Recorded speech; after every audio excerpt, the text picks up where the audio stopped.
Anyway, last call for subs or donos before we embark on our part 2 of the Tim Pool Sam Seder debate extravaganza.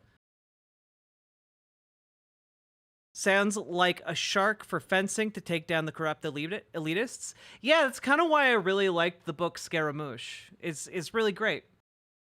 I think it's a great book.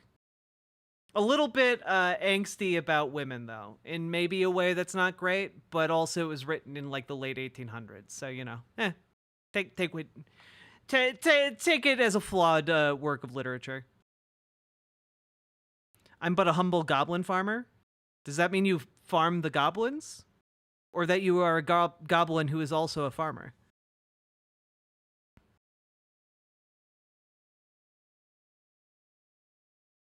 An internet linguist pointed out that Turkish vowel inventory can be mapped spatially in 3 dimensions to form a cube with 8 points.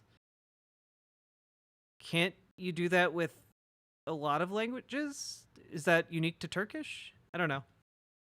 I don't know exactly what that implies.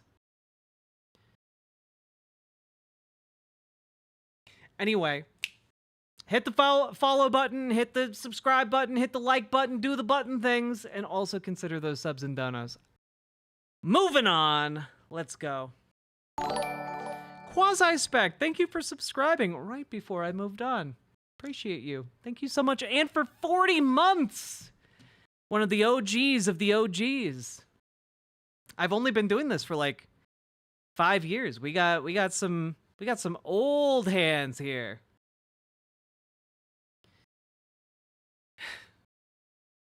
Well done, Scarash, which...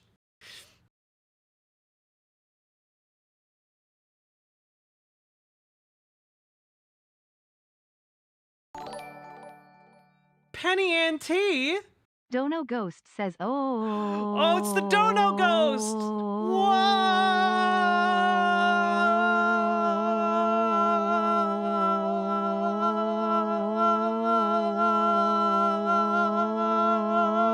OBW. Forgot to put from Caracal in last message, so from Caracal. P.S. Keep getting distracted missing parts, sorry. It's okay, God Sinner. Thank you for the $5 super chat. Rainbow Krampus, thank you for becoming a member.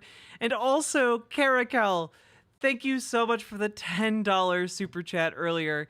I forgot to say thank you. And Penny Auntie, thank you for the 5 gifted tier 1 subs. And thank you for sparing my soul from the Dono Ghost. It strikes at midnight. I live another day. Cat ran away, thanks. You're welcome. I'm a defender of non-cats. You need a screen effect when that happens? I do, but I lack the technological whimsy to put it into effect. I'm a huge gun nut. I'm still going for Dems. Protecting the guns should be a huge priority with all that's effed up. It's childish.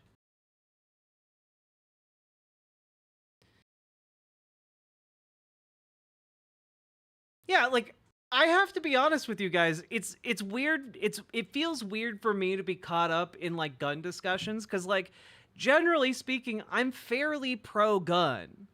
I just think that we should pass the the universal background checks, for example. I think we should pass common sense gun reform that is supported by the vast, overwhelming majority of Americans.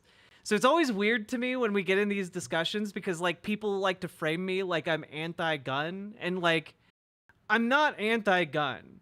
Like, would I take, like, I don't know, maybe 90% of the guns in America out of circulation if I could Thanos snap them? Yeah, I would. But also, I think we could do that with just, like, a government buyback program. I think it should be easier to get rid of your gun in a legal and safe way.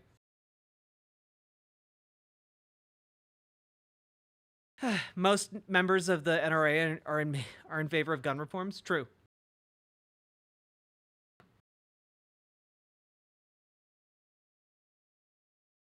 I also think that, like, if primarily you're only using guns for fun, like, I think maybe it should be hard for you to get guns. Like if you are just using guns as like a toy, it should be hard for you to get guns. If you're using them to hunt, I think hunting guns should be relatively okay to get with a permit and training. But I think ultimately, like, I think that there are a lot of things that we currently like claim we're getting guns for that aren't really effective methods of dealing with things. I don't know. Hunting and sports exceptions? Yeah, exactly.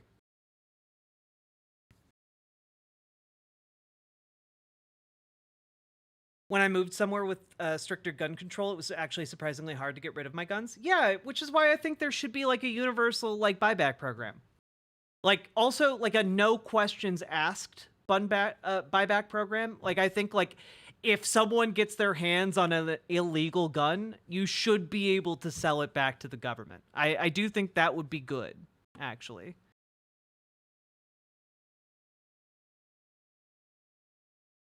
Anyway,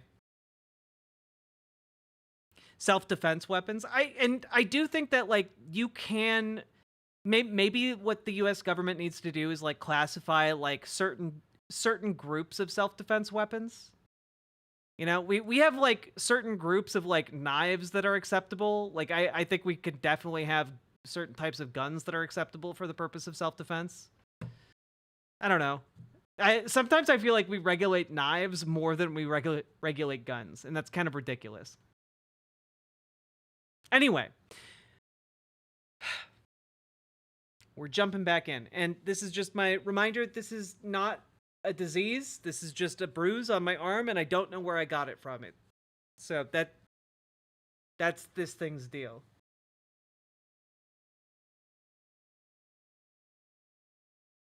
Than the government. Look, all major enterprises have waste. Yep. All major enterprises are, in some fashion, are going to be subjected to, abuse and fraud, whether it's a private corporation or a government entity. Yeah. But why do we have, for instance, why do we have health insurance companies? We don't need them. True. We don't need them. Get rid of them. We have already run. They should be gone. I'm in favor of regulating guns, and I'm in favor of destroying insurance companies. Massive experiment for now 60 years on a single-payer health insurance program, and it's called Medicare. Let's go. And it's wildly successful. To the extent that it's not, it's only because people have been trying to chip away and privatize different parts of it. But we're doing that already with a quarter of our country. There's no reason why we shouldn't have single-payer health insurance for everybody. True. We don't need insurance companies. It's literally cheaper than private insurance. There's no reason. There is no upside to our society for allowing private insurance companies to exist. Not a single goddamn one. People talk about bureaucrats getting in between your doctor and your health. Anybody out there who has dealt with it, and I'm old, I'm much older than you are and everybody here. Yeah, but you old like fine wine, Sam. You old like fine wine. Dealing with your health insurance, when you're younger, you don't use it as much. Right. Dealing with your health insurance, talk about bureaucrats getting involved in this. It's a huge pain in the ass. And Medicare is a much easier program. What's really crazy is when I left Vice and I went to join Fusion, there was a week period where I was not employed and I got a kidney stone. And holy crap. But what about the penniless and defenseless insurance company stockholders? What about them? Huh? You never think about the poor, vulnerable stockholders, do you, Sam? I had to go to the hospital. And thankfully never had one since. They tried charging me, I think, what was it? It was like... Sam Seder is a DILF. He falls into that category. And honestly, I've been watching Majority Report for a long time, okay? I remember when Sam had kind of a baby face going on.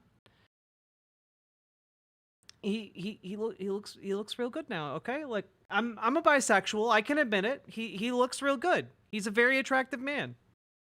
I think it was like, $16,000 to $18,000 for a 3-day stay.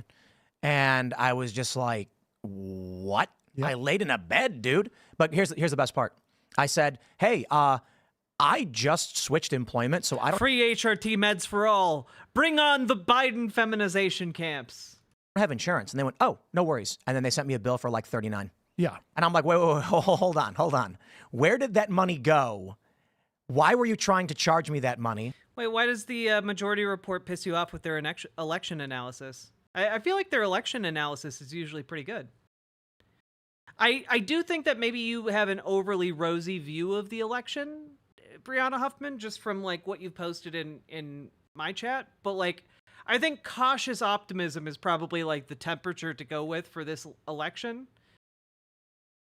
Because the data that we have readily available isn't that good looking. You have to read between the lines quite a bit to find more positive messaging. How does Has the Majority Report been dooming on electoralism? Maybe I've just been giving too much credence to Emma. I feel like Emma Vigeland has like some pretty rosy analysis that I tend to agree with, by the way.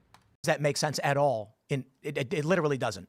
The problem is that health insurance, there is no incentive for insurance companies to keep costs low. See, because Crystal they Hazer, this is just 'cause basically you have get good a taste. percentage of what the expenses are. The how way does that you contain costs is by having a single payer that can look at the data across the country and assess, is this a valid treatment or is that a valid treatment? There's been, all sorts of like studies on this, and we could save this country a tremendous amount of money long term, but not just the country. I'm saying like, as individuals, plus on top of which all the pain in the ass that's associated with your health insurance. And, this is one of the things this brings up, like, again, we have an election in 3 days. I think Donald Trump is garbage, frankly. But the real concern I have about Donald Trump becoming president is that it's going to empower the Republican Party. Mike Johnson the other day said he's going to cut the ACA. Well, Gamer G, I'm really looking forward to our talk tomorrow because I know you have a good grasp on the early voting fundamentals and also on like the current polling in a way that I don't. So I'm looking forward to like talking with you about your analysis because like I'm cautiously optimistic and I'm open to being told that I'm wrong either way. But just from what I've been seeing, the vibe I get is that this is going to be anywhere from like a close Kamala victory to a complete Kamala blowout. It's going to be somewhere in there. I don't think Donald Trump will win, but the stakes are so high that it's really difficult for me to feel comfortable telling other people to get their hopes up, And now, aside from the fact that the Republicans tried to repeal the ACA like 50 times, whatever, I don't care about that. They're lying, by the way. Well, they're lying because they have no ideas about this. And to the extent that they're going to change anything, I mean, Trump did, attempt to do on the margins to disable the ACA. There are three aspects of the ACA. And it was originally called the Patient Protection Affordable Care Act, PPACA. He said PP twice. They dropped the PP thing, which I think was a real problem because I need that sound clip so badly. PPACA. They dropped the PP thing, which I think was a real problem because They dropped the PP thing, which I think was a real problem. Indeed. Sam Cedar being non-binary phobic. That's actually what this law did better than anything else. It expanded Medicaid, so you had millions of people, low-income people, who had the ability. Not every doctor takes Medicaid, but to the extent that they could get a provider, millions of people who had health insurance for the first time. The other thing it did is it created these marketplaces. This was sort of a right-wing subsidized industry deal. I think it's a useless, it didn't lower the cost. It bent the cost curve, but it basically just slowed the rate of increase on insurance. Alien 51, my understanding is that there is only testosterone injection. I don't think there are testosterone pills, but I could be wrong on that. I think we can do a lot better with a single payer thing. But the third thing it did, which is also the most important for us right here in this room, is the patient protection part.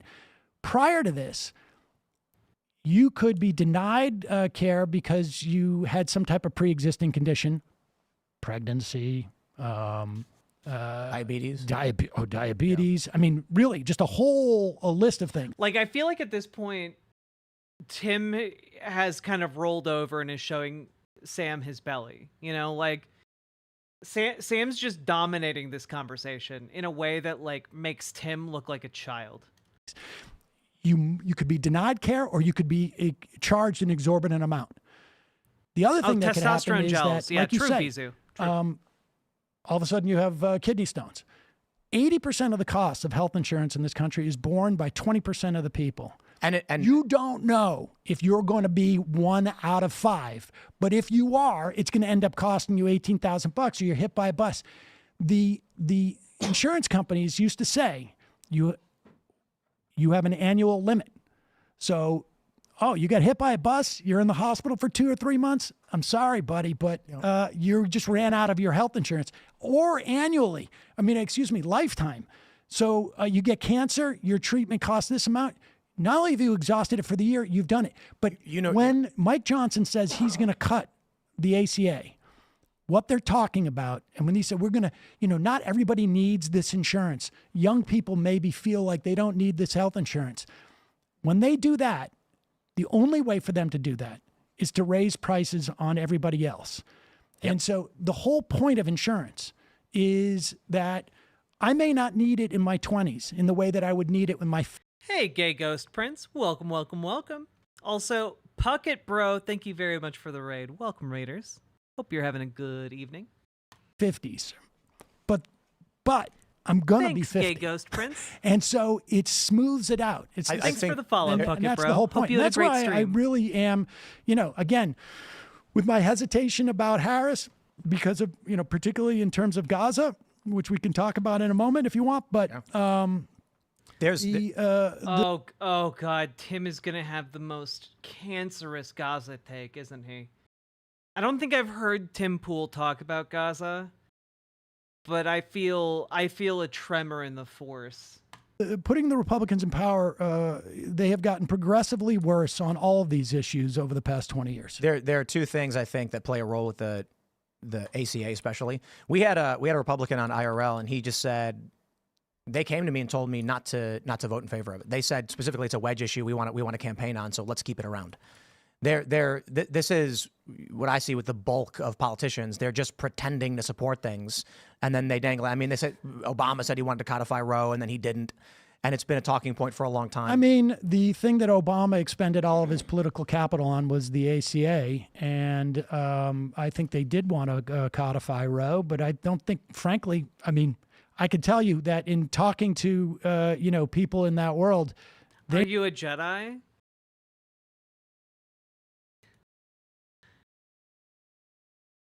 No? But maybe I got some Midian mychlorians. You know what I'm saying?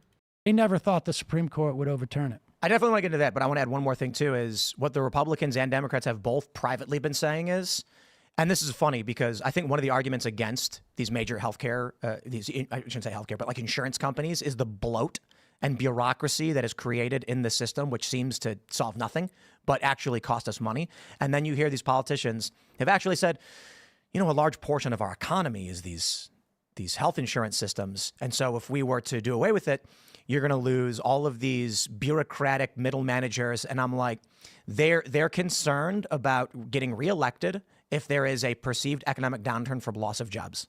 No, I mean, none of that is an argument for or against healthcare. No, I don't think that's the case because look, there's going to be, you're going to need people to administer this stuff. I mean, a lot of people in the healthcare industry would still have jobs. It's just that they would be either the government would contract to them, as it's done, to a certain extent now, to do this work. It's just that we would not have shareholders who we're where 10% of what's going on or 20% of what's going on is a function of shareholders. Let me ask you a question, though. So there was a story, I think it was out of Georgia, where some young kid had a genetic disorder and there was a treatment. But it's some kind of like rare genetic treatment that cost $1 million to produce.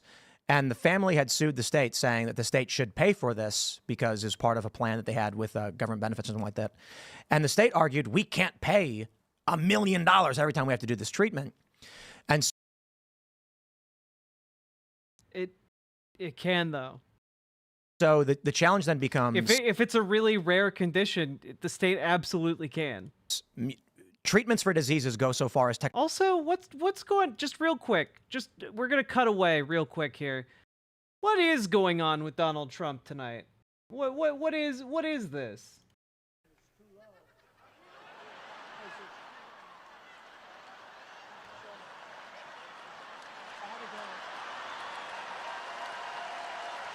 What? Way too low. Way too low. So I walk in, I said, shit, there's nothing worse than I walk in like this and I'm, did you notice? I was bending over like this. Hello. You...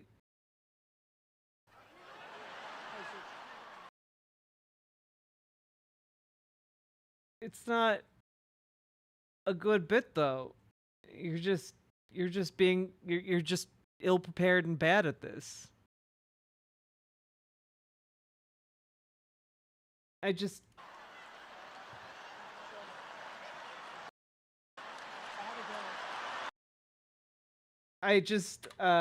really need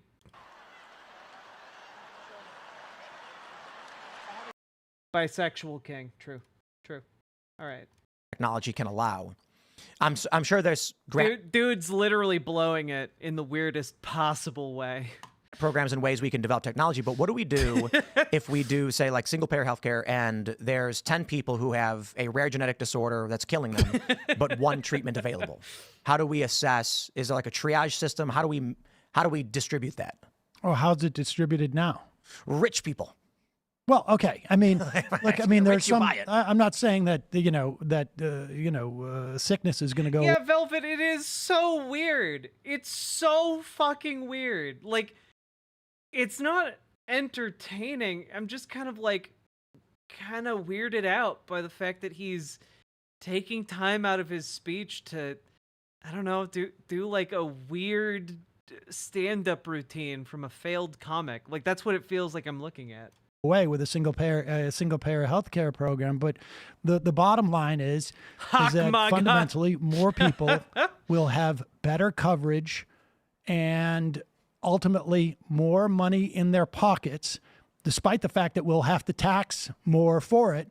But over the course of their lifetime, we'll have more money in their pockets and will not have the insecurity that comes with losing their job, wondering whether or not, like you say, in between jobs.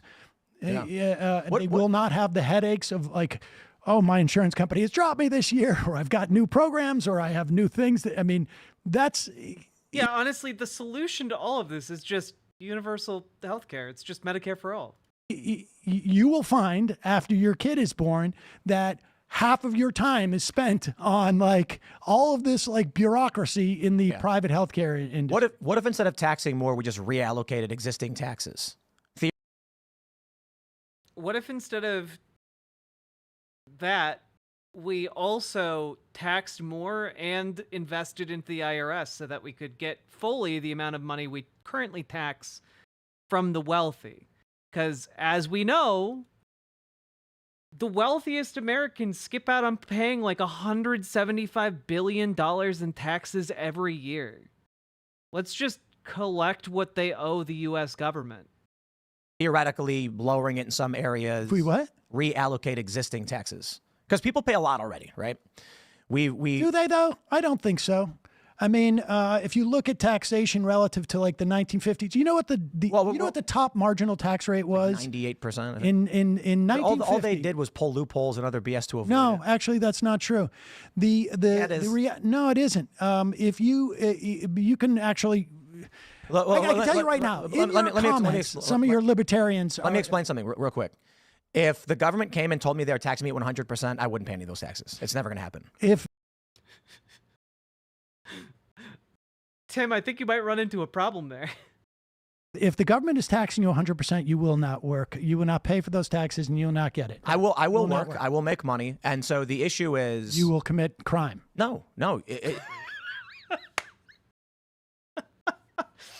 This is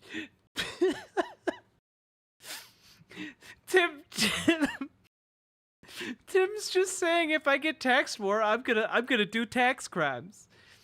That's incredible. And then when Sam's like, you're gonna do tax crimes, Tim's like, what? No, I wouldn't do tax crimes.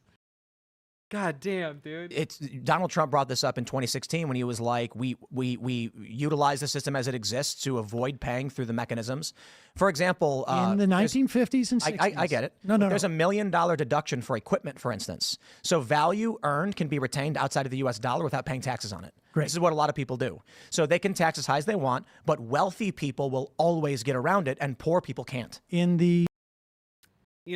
Maybe we should just close those wealthy people loopholes, though. Like, there are solutions to this problem, Tim, that are pretty straightforward. 50s and 60s, the highest marginal tax rate, over $470,000 if you earned, which would be equivalent to about $3 million a day. Every dollar over that was taxed at a 90% rate. We had the greatest economic expansion this country has seen during that time period. Now, part of it obviously has to do with post-war or World War II. There's a lot of factors, but the tax rate did not inhibit any of that growth.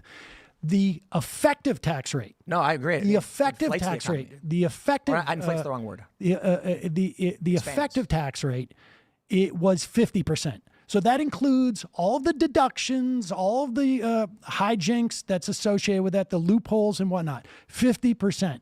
For those high earning, so you don't. I don't need to raise taxes on people who are making. But we don't need to argue this because I don't think that's the point. There's any point of contention. I'm saying that if you go to people and say we want to give you health care, but it's going to raise your taxes, they're going to recoil in horror. Whether it's good for them or bad for them. I think Bernie Sanders was on the way of making that argument. But if you if you and I advocate for single payer health care and we get other people to advocate for single payer health care, we can do this. Are we on board? I have your pledge right now to support a single payer health care system.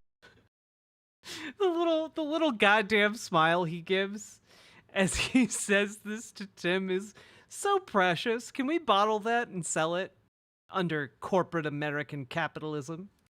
Depends on the structure of the single payer healthcare system. I'm for in principle. I would like to see a private option and a public option. I think it's fine. Why?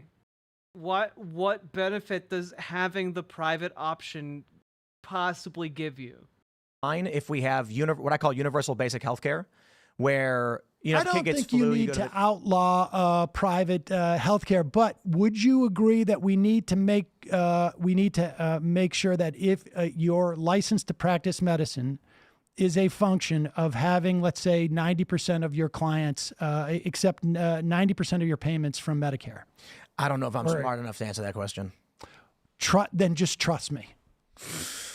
What I can say is it makes no sense that a kid gets the flu and dies in this day and age. It makes no sense that a kid will break his leg and then the hospital says, sorry, you don't have the right coverage for this. These are basic things that, first-year medical students could help treat, and we have ample Tamiflu and things like this. So those stories piss me off, especially insulin, for instance. People who are... Wait, I'm sorry. Are you trying to imply, Tim, that you're not pissed off by stories of, children dying from, rare conditions that are preventable but maybe have expensive treatments? Are you not pissed off by that? You're an expecting dad, apparently. Are you not pissed off by that prospect, by that possibility? I know Tim Pool's wealthy, but he's not that wealthy, guys. It's not like if his child had a lot of medical issues that he would not be at risk of going bankrupt, Diabetic. There was one story where a guy... Well, you know who capped insulin, don't you? It was Biden, right? Yeah. There was a guy who had, I think he was diabetic, and he had to choose between rent or insulin. Sure. Oh, I don't think it's just a guy. Right, exactly. There's a lot of people that... To me, it's silly and makes no sense. But my point was simply, As a way to segue to American foreign policy and our gross spending on wars that don't provide for the American people, Tim has miraculously not brought up the Avengers yet. Ironically, however, I did bring up the Avengers today. So, at least one of us did. Start by saying, hey, look, we don't need to raise your taxes. We just don't need to build as many tanks. Instead of building tanks, we're going to build, factories for insulin and hospitals and hire medical workers. I don't believe, frankly, we don't need taxes to spend money. We have shown that. Okay? We don't. It's right. We don't. Taxes are basically just. We don't. We're a sovereign. Controls. This is somewhat unique to the United States because we have such control over our currency, and it is essentially the world's currency. Not for long. Well, people have been saying that for decades. We'll see about that. But Saudis dropped the petrodollar. I understand. Yeah. But the bottom line is that the reason why we would have taxes in the way that I suggest is to essentially make it illegal to have this type of wealth disparity in our society. I'm okay with some wealth disparity. That's fine. But the bottom line is we have the German model of healthcare keeps some private insurance. Trash. Such enormous wealth disparity. The Fed came out with a report. Obviously, the German model would be an improvement over what the United States has now, but it's still trash. Why keep any private insurance whatsoever? I despise in the United States that dental insurance is distinct from medical insurance. I despise that. It's awful. A couple of weeks ago, the reason why the economic numbers look so good, and they do, our economic numbers look good relative to the way that we have measured the economy over years.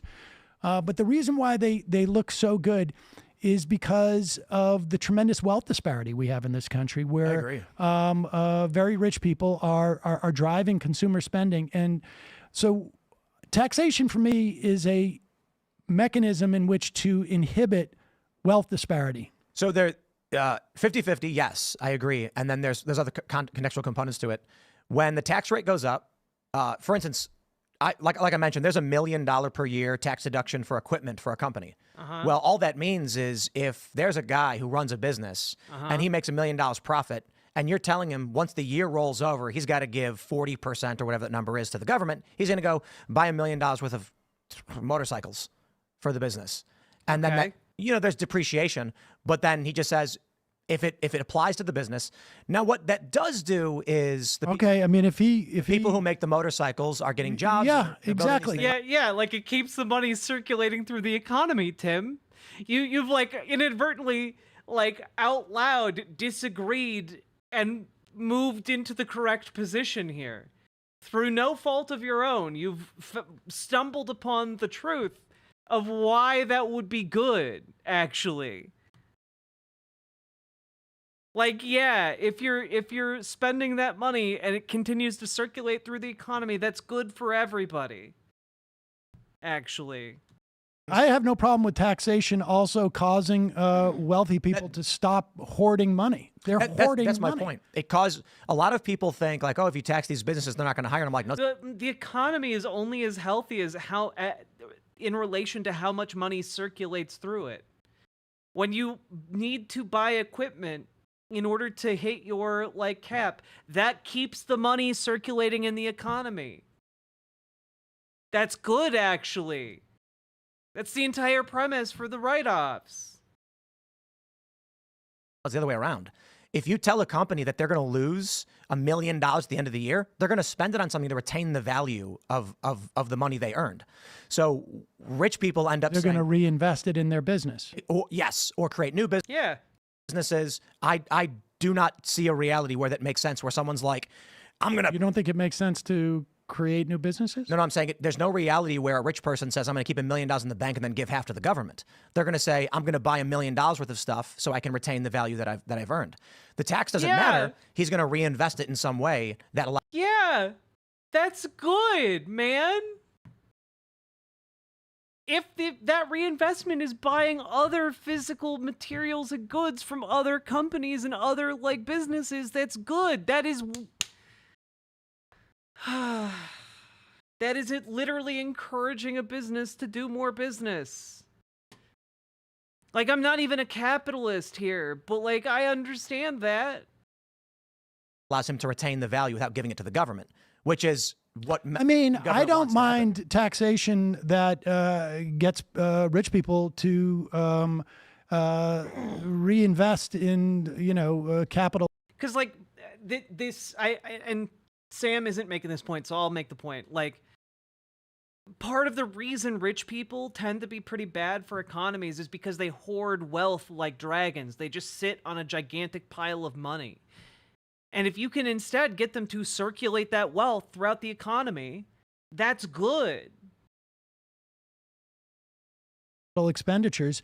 But we have millionaires and billionaires who are sitting on he's probably about to make that point. But like, that's why subsidies to low-income families are almost universally good for the economy, because low-income families, when they get like a payment from the government or something like that, or a subsidy or whatever, that then immediately goes into the local economy. It then locally circulates because they have to spend it at businesses for food, for water, for shelter, for, et cetera, et cetera. Like it circulates through the economy. They spend it. As opposed to if you give that to a rich person, they sit on it. Money and just dumping it into the stock market. So Right. if you're suggesting to me that capital gains should be capital gains tax should be raised to where it is with wages, we are in agreement. Good point there, Sam, because you should have methods that would preclude them from just dumping that into buying their own stock or into other company stock. You should have to buy material goods. The challenge, Hence why the original conversation here was around that particular tax break for like business machinery.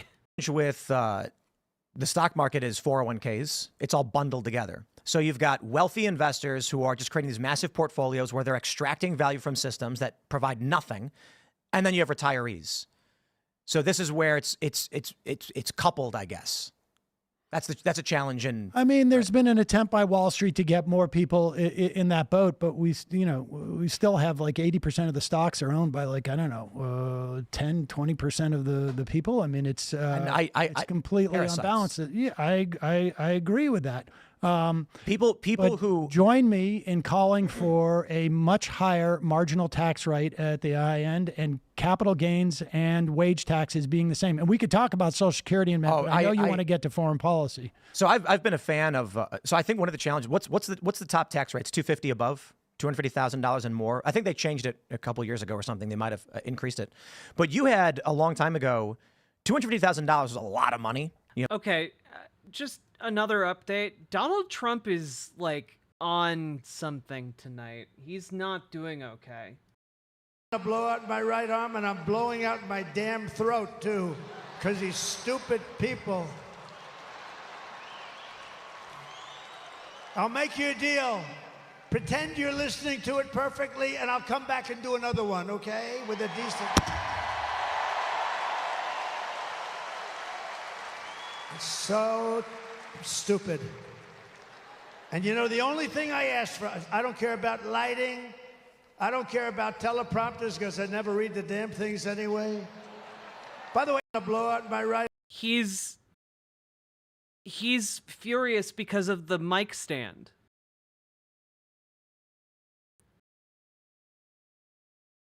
Dude, he's not okay. Like he's actually having like a breakdown. He's got to be on some drugs. Honestly, I think the stress of the campaign is killing him. I think that's what's happening. If we go back 50 or whatever years, and they're like, okay, so after 250, you're taxed at a higher rate. I've been for a long time in favor of we've got to create more scales in the progressive tax rate. Like, well, look, like I said, in 1950s and 60s, what's wrong with the mic stand? He's really upset that it's too short for him. He feels like he has to lean down into it. $170,000, And it makes them mad. 90% tax rate for every dollar made over that. That's the way that marginal taxes work. But that number would be $3 million today. So I would be okay with doing $3 million. So on paper, I say this, right? And then, of course, people are going to say, oh, why is Tim now saying we should have a higher? The problem then is when you run to the other wall of foreign policy.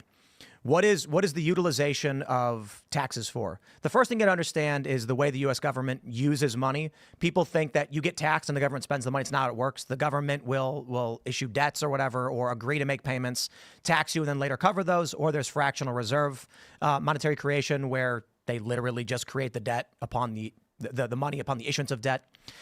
So taxation does correlate directly with government spending, but it's not one-to-one. The issue I take is, I don't know, all of the money we're spending on foreign policy for the purpose of propping up the petrodollar. And I understand the arguments. So you're talking about the $260 billion we've given Israel over 30 years? Absolutely. And Ukraine over the past 2 years. For what, the argument. Okay. Yeah. All right. We're getting into it here, aren't we? It's the neolib neocon, or whatever you want to call it, of maintaining support for the petrodollar, which allows us, like you were mentioning, with control of this currency, we can spend in ways other countries can't. As long as we maintain the petrodollar, we do not need to maintain exports at the same rate of spending like other countries do, because world police, I guess. And so what ends up happening is with, for instance, what we're seeing with Ukraine is all correlating with the Qatar-Turkey pipeline, trying to offset the Gazprom gas monopoly in Europe. Effectively, the simple answer is maintain petrodollar against adversaries of the petrodollar. Do you think that, and I want to turn to your opinion on Israel, but do you think that the United States wanted Russia to invade Ukraine? No, absolutely not. So are you familiar with the Qatar-Turkey pipeline? Not particularly. Tim's about to say some stupid shit. Like, Sam looks so disappointed, like a father reviewing a disappointing report card. He prepped so hard for this, and he's not being challenged at all.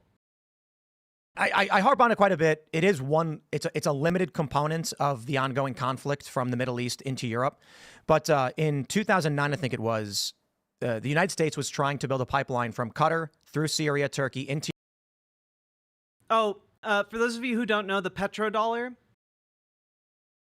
is basically the fact that the unit of value that is used for oil, petroleum, is the US dollar, which then is why all other countries in the world base their value off of US currency. So it gives the US dollar a lot more strength and, like, I don't know, stability compared to other currencies around the world. To Europe, which would help offset the Gazprom gas monopoly. Gazprom controls about 20%. Syria said no. Syria said, quite literally, and this is a quote, or I'm paraphrasing their quote, our ally Russia would never allow us to allow this to go through our country. Lucky for the United States that a civil war just happened to occur, and Bashar al-Assad was the enemy of the United States, who was gassing his own people. And were you in support of Obama not wanting to get involved in that? I don't know enough specifically, but what I would say is we should not have been involved in Syria. Correct. The United States' interest is, for a lot of the spending we do, is to prop up the petrodollar, militaristically or otherwise. And we were trying to compete with Russia on natural gas. This is why we wanted a foothold in Ukraine. After the Qatar-Turkey pipeline fails, what ends up happening is Russia, Iran, and Turkey started cutting a deal with to run a pipeline from the same gas field. What was also problematic about Trump getting out of the Iran nuke deal unilaterally in that respect, right? Because we have now pushed Iran further away into that sphere of influence. I do love that Sam takes the opportunity to just really hammer home that Donald Trump is like anathema to like all of Tim's purported goals, you know? As it pertains to the gas trade-offs and the conflicts in Europe, I don't know. I wouldn't know enough. I can say that even during Obama, Stuxnet was probably a really bad idea. You're familiar with Stuxnet? Yeah, that was Israel. Israel and the United States teamed up to create a virus that blew up centrifuges in Iran, which act of war much. I'm surprised it didn't escalate in a dangerous way. I mean, but fortunately, one of the best things that Obama did was to make that nuke deal. Let me ask you this, since you bring up Russia. Yeah. Do you feel like that you have to put some type of disclaimer because of the whole tenant thing, or no? No. I never received money from Russia. We never were given any money to create anything. Tenant media and It was all laundered through tenant media. I mean, Yeah, when Tim says that, he means that he never received money directly from like the whatever the equivalent of the Federal Reserve in Russia is called. You know, he never received his paycheck from that. Sam's really going here. I like this. I like the pugilism here. I mean, obviously you weren't getting paid in rubles. So I can try and, right, I'll keep it real simple. You have sponsors on your show. Did you ever ask who their investors are? Did you? The sponsors? Yeah, like a company comes to you and says, we want to, have you shout us out or something. Do you like look into their financiers? Do you dig through their bank accounts? I mean, we get it all from media brokers, but they weren't advertising on your show. They were, No, it was a they were paying you a license deal. A license fee. Yeah. So I licensed to Nat Geo. I never asked them who their investors were. Yeah, but National Geographic gets a license for the content you're licensing to them. Right? Like, generally speaking, National Geographic would get an exclusive license. That's what they would pay for. They don't then allow you to post that same content on your publicly available free YouTube channel. Who, National Geographic? Yeah. When I license through like all these other big distributors, someone comes to me, they say, we want a license. It goes to our lawyer comes back, says, here's the agreed upon fee. I say, thank you and have a nice day. And then we move on. So was it just Ruben who asked who Gerard Depardieu or whatever that guy's name was? I don't know. I love that Sam has come up with this entirely fictitious name for, I think his name was Edward Gregorian, but he keeps calling him Gerard Depardieu, and I like it. What Dave did or anybody else did? Did you ask about who that guy was? Absolutely. And you know what's crazy is... Well, wait a second. Why did you ask about who that guy was? Wanted to know. Isn't that due diligence? Yeah, but you just said you don't ask who the investors are. No, I said, do you? Like, do you dig into all of these things? I've never actually been approached with anything even remotely like that. So when I got reached out to, like, by Discovery and Nat Geo, I said, I'm familiar with what this is. It's oh, whatever. yeah, no. If a I mean, Oh, Sam is in his element right now. It's beautiful. licensed my show to Peacock, and Right, you know what they are. well, yeah. I mean, National Geographic is a well-known thing. Hey, Tonight's stream helped me punch through a tough shift with some serious brain fog. Worth 5 Freedom Eagles. thank you for supporting me with the Freedom Eagle $1. I appreciate it. Thank you so much. I'm glad that you got through your shift okay.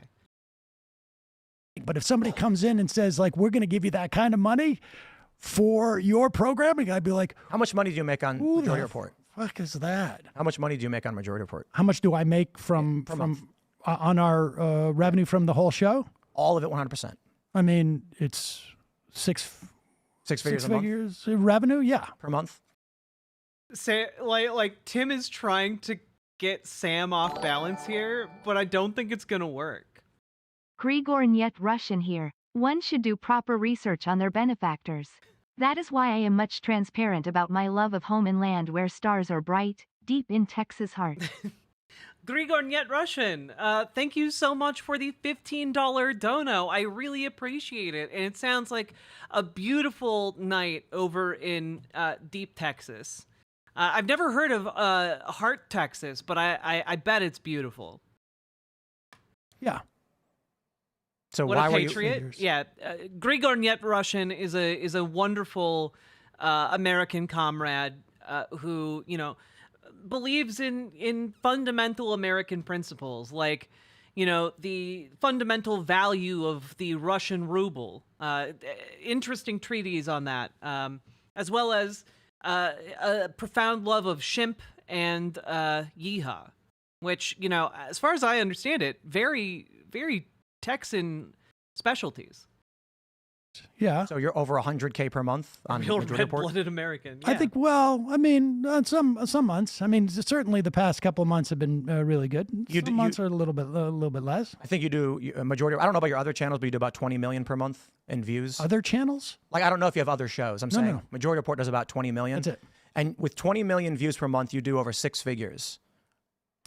We had 20 million views for 2 months this year.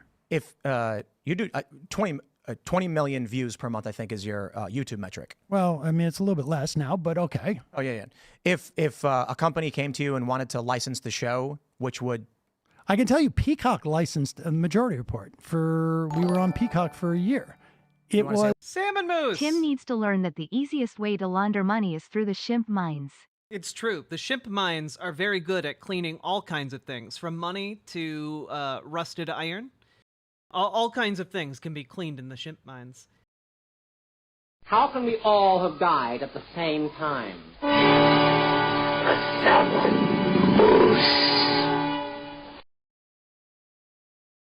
Thank you so much. What they gave you? I will tell you this. From what I read, you made more in a month than we made in a year. Maybe that's just bad business on your part, I guess.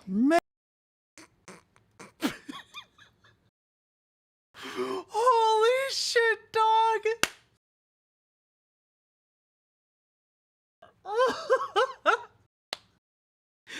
Dude, you are being accused of taking an absurd amount of money from a Russian asset to do Russian propaganda under extraordinarily suspicious circumstances.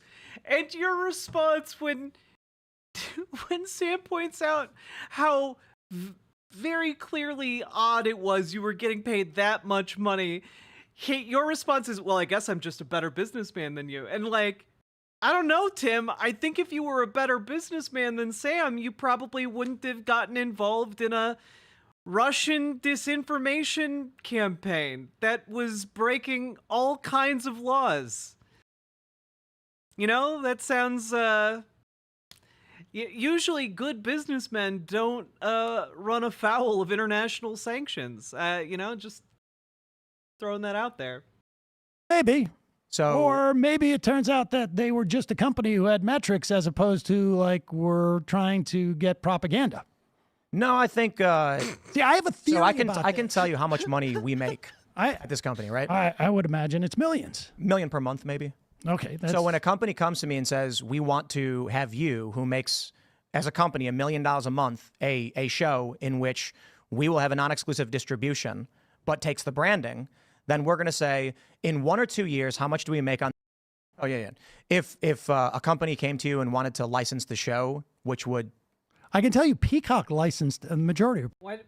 Okay, we had a little a month, a show in which we will have a non-exclusive distribution, but takes the branding, then we're going to say, in 1 or 2 years, how much do we make on this show per month?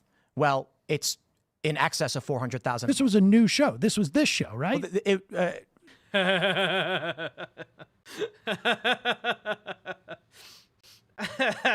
Oh no, Tim. Amazing stuff. This is incredible, dog. Is Sam gonna get Tim to incriminate himself on his own show? Is that what's gonna happen here? Like, okay, I just want to break this down real quick. Okay, what Tim is saying is that his company makes about $1 million per month, right? And my understanding is like, is that he was offered like, for like 1 or 2 videos per month, over $100,000, right? Got through an interview for a new job. It seems to have gone very well. Shimps for all. Charlie Jinmir, thank you for the $10 super chat, and congratulations on your job interview going well. I hope you get it. And thank you for the shrimp. I'm sure it will be very delicious. But so Tim says he makes $1 million per month on a show. I bet he does. He made $400,000 per month, $100,000 per video, and he did one a week. Okay. So he is alleging that he was paid 40% of what his company makes in a single month for 4 videos. And not only that, but those 4 videos were non-exclusive to Tenet, meaning that the videos got posted to Tenet Media, but they also got posted to his main channels. So he effectively lost nothing whatsoever. He even retained ownership of the show. So for doing literally no additional work, he was suddenly making 40% more money. That is very clearly suspicious. No company offers you 40% more money or 40% of what you make on a monthly basis for next to no work that you can then continue to monetize as your own work on your main channels. That doesn't happen. That doesn't happen whatsoever. Like, that is one of the most suspicious arrangements I've ever heard, even by Tim's own metrics. Lily Love Stuff, thank you for getting that tier 1 sub and helping to eradicate the white name threat. Yeah, also, those videos got dog shit views, and I remember, because I remember the announcement of Tenet Media, and I covered some of the videos that Tenet was putting out, including, like, some of the videos Dave Rubin was doing that got less views than videos on my channel get. And I have, you know, like, 8,500 subscribers on YouTube. Dave Rubin's videos should be able to get more than me. But they weren't. So, like, the traffic was dog shit. Charlie Jinmir, thank you for the gifted membership over on YouTube. I very much appreciate it. I was talking to a coworker about how much money it would take for me to lie about how I feel about things as a politician and how I would immediately be suspicious of anyone offering me that amount. Exactly, Fallen Hearts. Like, you would be suspicious of anyone in any business offering you that kind of sweetheart deal. Morbius Dragon, thank you for the gifted membership over on YouTube. I appreciate it. Thank you, friendo. But, like, that's bizarre. It is bizarre. And for Tim to be like, well, you know, I asked who was running it. That's not due diligence, man. Are you kidding me? Goddamn.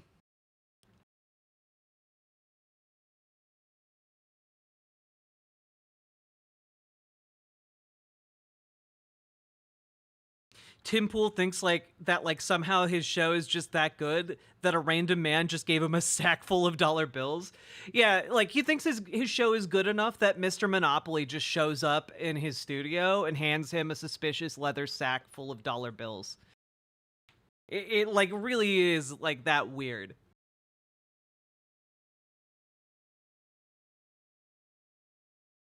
Anyway, let's continue here. I'm very much enjoying this. So there's a few caveats. This channel is my first channel. It's got 1.35 million subscribers. It used to be my biggest channel where I would routinely get 500,000 to 1 million per video, or maybe like 600,000 per video on certain shows.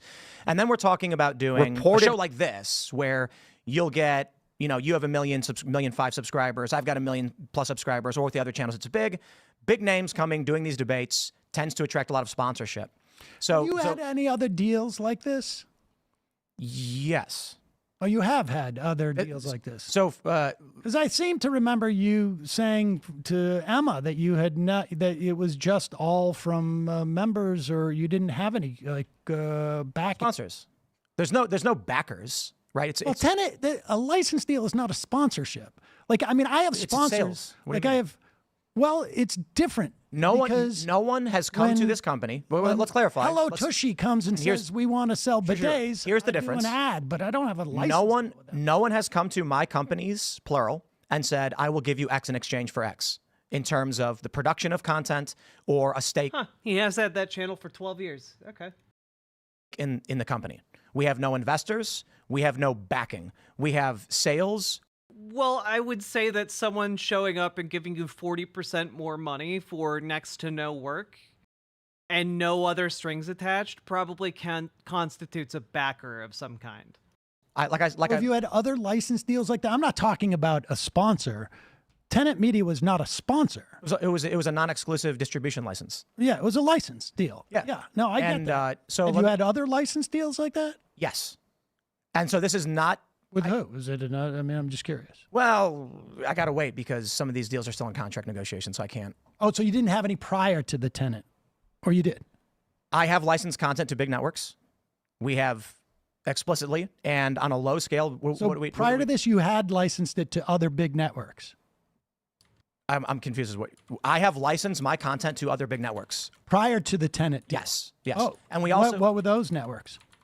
So like Nat Geo and Discovery when they hired me for content. No, I'm talking about these shows. I'm not talking about when you were, I'm talking about the whole Timcast world. Before Tenet, there were 3 negotiations currently taking place, and I can't say too much because I can't violate other contracts. Offers were made. You're not supposed to tell who you're licensing to? When you're in contract negotiations, first, you don't go out and just say, "Hey, guess what? This company's offering me right now." No, of course not. Of course not. I'm not asking what you're in negotiations for the future. I'm saying prior. All right. So let me finish. Yes. Prior to Tenet Media. Okay. Had you had any other license deals? License deals presented that were comparable, and one was chosen. Okay, and some are ongoing. So you never had any other deals. People had proposed them to you, but you'd never with signed higher a rates. deal. We were offered more money from other companies. And you went with Tenet? Yes. For a license deal? I was offered a license agreement for comparable. I try to keep it vague, I guess, because so just to be clear, you never signed another deal before Tenet. You had never had a license deal prior to that as Timcast. No. Okay, look. Yes, I did. I said it like 5 times now. Oh, I've licensed content to a ton of networks. Oh, I was just curious as to what networks those were. I don't know why you're getting so upset. Because I've said. Oh, Sam's having so much fun. God, this is so good. Like, Tim's getting snippy because he has to, right? Like, he's kind of being backed into a corner because if he's done other license deals before, then he knows exactly how bizarre the Tenet Media licensing deal was. Said it 5 times. You keep asking the same question over and over again. You said Nat Geo. So I've licensed content to like Discovery, Nat Geo, and then there's media buyers who but do not general... as Timcast. Yes, just quite literally as Timcast from this channel. Oh, really? To Nat Geo? Okay. Yes, and I've even appeared on their networks. So I can say it a million times. We were dealing with negotiations. We give the deal to our lawyers. Our lawyers come back and say, "Looks good," and then we start. The show already existed. Yeah, no, I never thought that you were in the bag for. Well, I mean, I never thought they were telling you what to do. I just thought it was a lot of money to be getting, and Sam is having so much fun talking around the point here and trying to bait Tim into saying something incriminating. I'm really enjoying it. It's like watching a cat and mouse game. This is so good. Vote. The time for hesitation is through. Thank you very much, Jack. Ikstrums, thank you for the tier 2 sub. Welcome to the elite rank of red names in my chat. You're very welcome, though I'm not entirely sure what you're thanking me for.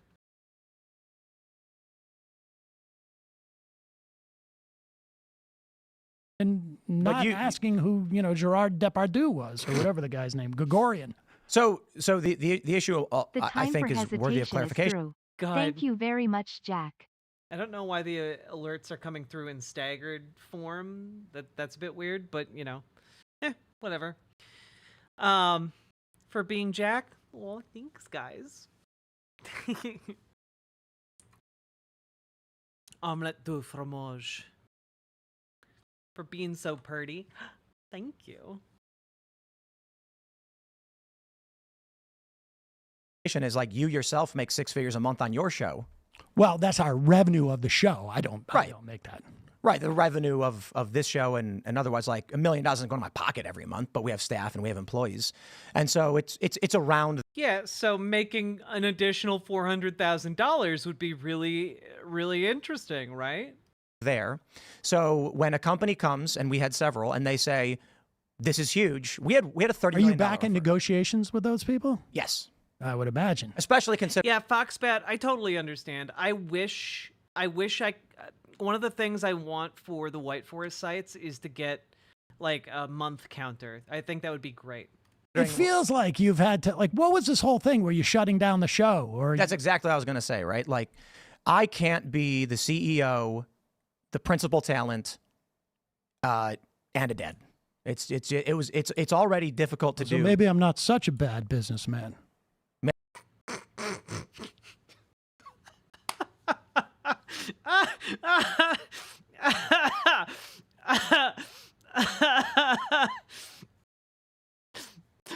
The way Sam keeps his composure, you know he was keeping that one loaded and ready in the chamber this entire time.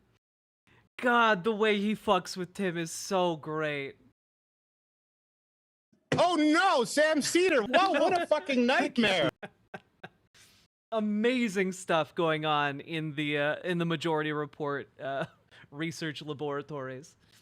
Maybe you're a good dad. I got 2 kids, and but whatever. That's it. Well, so like I've got to record 4 shows today. You know, and that's an impossibility with a kid. Mm-hmm. So that's why, like last week, I'm like, I can keep doing the morning show because that will keep me occupied. You shut down your news operation too, didn't you? Scanner is still in operation, but it's like. Didn't you have like He had a show called. I've never heard of Tim Pool's Scanners. Also, why would you name your news source after a well-known horror movie? a news, like a website or something? Yeah, we still do. And so there was we did Timcast News for a while, and then we had another company called Scanner that we are trying to get off the ground, and it's still there, but we're in a holding pattern. Content is still being produced for Scanner, but we have to figure out, like, here's the reality, man. News articles, the news media is a very, very difficult thing to monetize. Very tough. Very tough. You can write articles all day and night. You can send reporters on the ground, which we do, and then figuring out how to make that sustainable is incredibly difficult. And it gets to that point where, we can't. But I will say, in regards to what happened Monday, last week, oh yeah. So one of the offers we got was $30 million. And it comes with caveats. And so we go to these other companies and say, what are your terms? What are your offers? What are your terms? What are your offers? And then ultimately Tenet we were like, we'll go with them. That's whatever. We go to our lawyer goes through it. We say, all so right. Tenet didn't pay $30 million. No.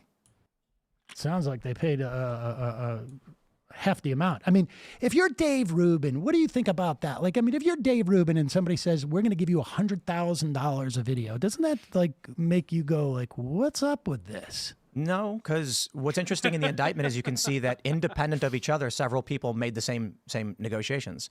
A lot of this goes through agents, and agents go to a market standard rate when you're negotiating. I mean, I understand. I mean, I think Sam understands agents. He's been in showbiz for a while. He understands how agents work.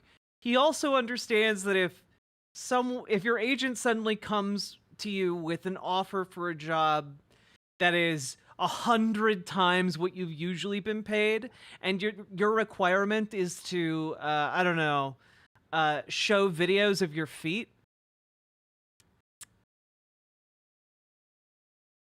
Well, you kind of get the idea, you know where that video is going and what it's going to be used for, and it's not going to be used for showbiz, at least not in the typical sense of it. I've dealt with agents, but I mean, but you don't set your price. I mean, your agent's going to tell you what you're going to be able to get from something, right? Or do you go to your agent? You could go to your agent and say, I'll only do the job for this amount. I get it. But usually there's, you know, it's going to be like, look, this is the kind of job that's going to pay you in a range of here. The company's got this much. Here's what you're going to be able to get for it. So, for instance, like 500,000 views might be $10,000 in ads, right?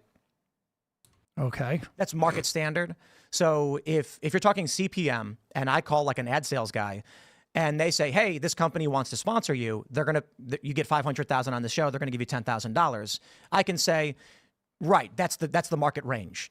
And so then I might try and argue a premium and be like, well, I'm Tim Pool, so I think you should give me 15. And then they'll come back and say, no. We're not talking about sponsorships. We're talking about the value of a license agreement where a company would have the ability to run sponsorships on their end. Right. So if we're talking about, say, Timcast IRL in the morning show, which we do around $1 million in revenue per month, then a comparable show is you're going to say this. Wait, they had a group chat where Tim outright called what they were paying him that they were paying him to shill Russian propaganda. Quote, later arguments formed about whether to post a video of Tucker Carlson visiting a Russian grocery store where he marveled at coin-operated carts as if they were an advanced form of technology. They want me to publish this, Poole wrote in an internal chat, but it just feels like overt shilling. Was that Tim Pool or was that an editor at Tim Pool's company? I didn't know that person was supposed to be allegedly Tim.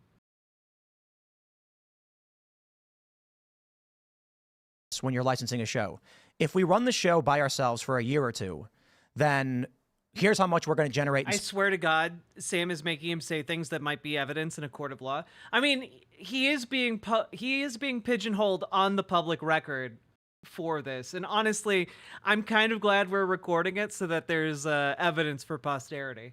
Sponsorships, memberships, etc. by the end of year 2, 3, 4, and 5. This might very well be. If we do a license deal, we jump the gun. By, tomorrow. We generate lesser revenue than we would in the long term, but it closes the gap sooner. No, I get it. I understand why you would take it. I would take that money if somebody came to me and offered that, but I would be like, wait, what's going on here? But you would be. I mean, we have 3 different companies coming at us. They're all known American enterprises. I mean, I will say one thing too. Like, Lauren Chen's was working at the Blaze. You know what I mean? This is not like some strange person appeared out of nowhere. It raises questions to me about the Blaze. I mean, I think, it's quite clear to me that, there was reports about like in the run up to the election, George Santos was on a Zoom call where people were getting paid at least 20. Oh yeah, I remember Sam being really interested in this particular aspect of tenant media. Like, I wonder if George Santos has the dirt here. $20,000 to put out stuff that Kamala Harris was a slut on their social media and stuff like that. And I'm like, I've been doing this for 20 years. And, it's not a huge amount of competition on the left.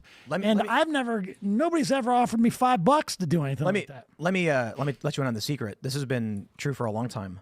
So your revenue for Majority Report, is it largely YouTube based or do you do like ad reads as well? It's ad reads, it's members, it's YouTube. You have YouTube programmatic, so do we.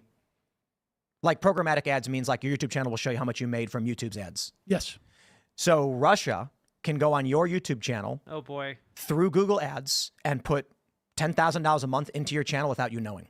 Okay. And you'd have no way to track or control any of that. So this. It's okay. This does happen though, where companies, politicians will use some kind of special interest, and you can run an ad for any product you want, which is the crazy thing. Well, yeah, this is what Trump is doing with his watches, right? Like, I'm going to sell 147 watches at whatever it was, 10 grand a pop. And it's basically a way for people to launder money to him because it's like, all right, I just bought a watch. And that's basically it. And so he knows. You're allowed to buy watches.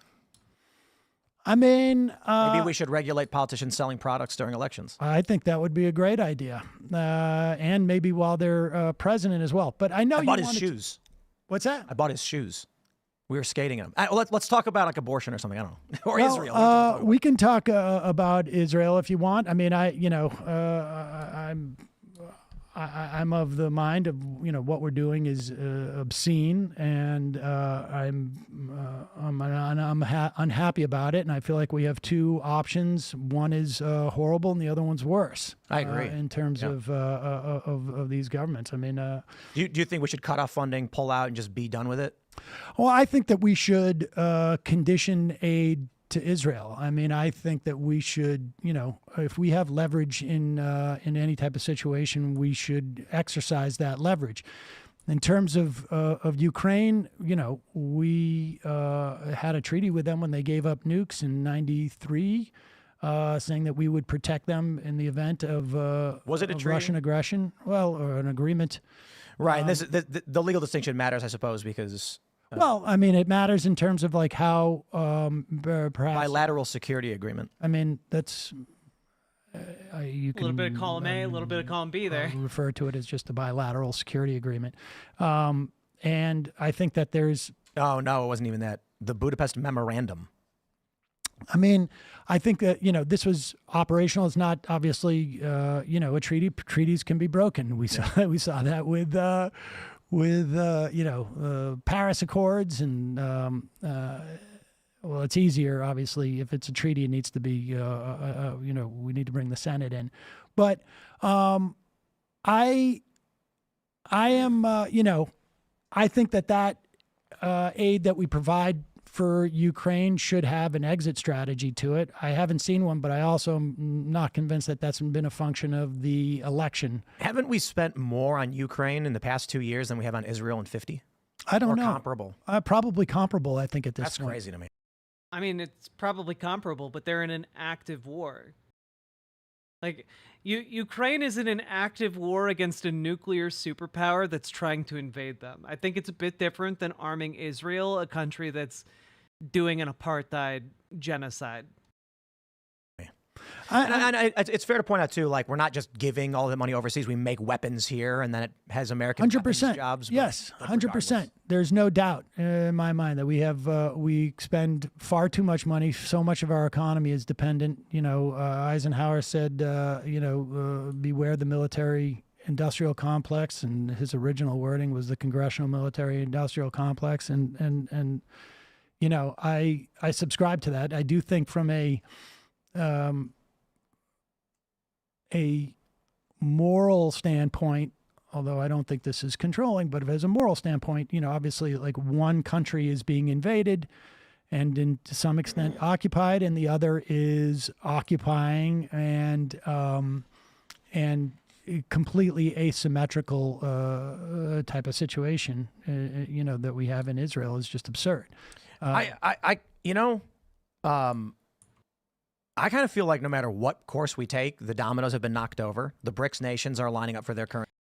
Man, the very fact that Tim Pool would start talking about the dominoes being knocked over, like, domino theory of geopolitics never panned out. That was never proven. That was always shown to be bullshit. And BRICS is not a comparable, like, alternative to, like, U.S. hegemony. It's just not even remotely close. Currency.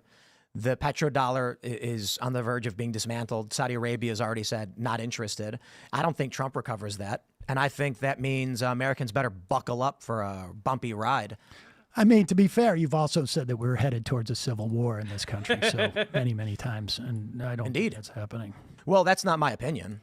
That's that is just the corporate press. I think it was absolutely your opinion. It's not your opinion that we're headed into a civil war, or hasn't been? It is not an original idea from Tim Pool that we're on track for a civil war. Well, I mean, do either one of us have any original ideas? I mean, I didn't come up with single payer. No, but I just to clarify, my position is I didn't one day just decide for no reason, oh man, I think a civil war is coming. It was like, here we go, Common Dreams. This is a progressive organization. Here you go. The second civil war has already begun. Oh my God, dude. This is a progressive outlet, right? So when I read progressives, conservatives, The Atlantic, I think that's more metaphorical. But if you want to claim that you did not mean that there was an actual civil war, I do. That's great. Yeah, absolutely. You do? Oh, okay. So if you're talking about something that's fundamentally not what they're talking about, then why are you trying to make an appeal to them as if you're talking about the same thing? You think there's going to be a civil war?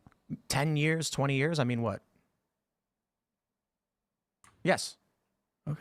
Do you, are you like, so we can talk about it. We can go in great detail. Someone get that clipped and remind yourself to post it in 10 years. For instance, we had a former CIA officer at the write for the Washington Post. The U.S. is on the verge of a civil war. I didn't just make it up. The Atlantic said that they spoke with several national security experts. Well, there's people. Yeah, but Tim, you keep talking about it being a civil war like the Democrats are precipitating it. You keep saying that. But the reality is that Republicans are just going to do insane terrorism. That's what fringe Republicans are going to do, insane terrorism. That's what we're actually looking at. And that's what the actual people with institutional power, that's the conclusion that they've come to, right? Like the FBI lists white supremacist far-right terrorist groups as the number one threat to the United States of America. That's not a civil war. Those are US-based paramilitaries that have distinct ideological backing of conservatism. That's it. Also saying that the Earth is flat, but do they work for the Democratic establishment? Well, sometimes maybe. I don't know. Flat earthers in the Democratic Party at the top level. Come on. I'm saying former CIA comes out and says they're concerned we are following the trend of other countries towards civil war. I take that seriously. I don't know why I would dismiss all of these people. A Princeton professor, for instance, said the same thing back in 2018, I think. So when you maybe it's sensationalism. I think that's fair. I think to a certain extent it's yes, there were people who said crime has increased exponentially, but in fact it hadn't. I mean, I think part of what you and I do is we make assessments as to what news is actually sort of real and what really has real world implications for people. And part of what we do is assess that these things don't, and it's a distraction. I think you're wrong. I think there's an optimism and a normalcy bias. And the only thing I can really say is, I read the news and I opine on it, and I'm wrong about a lot. But I can probably pull up, I don't know, a couple hundred articles from CNN, the New York Times, the Washington Post, talking about the brink of civil war that is coming to this country that I just did not make up one day.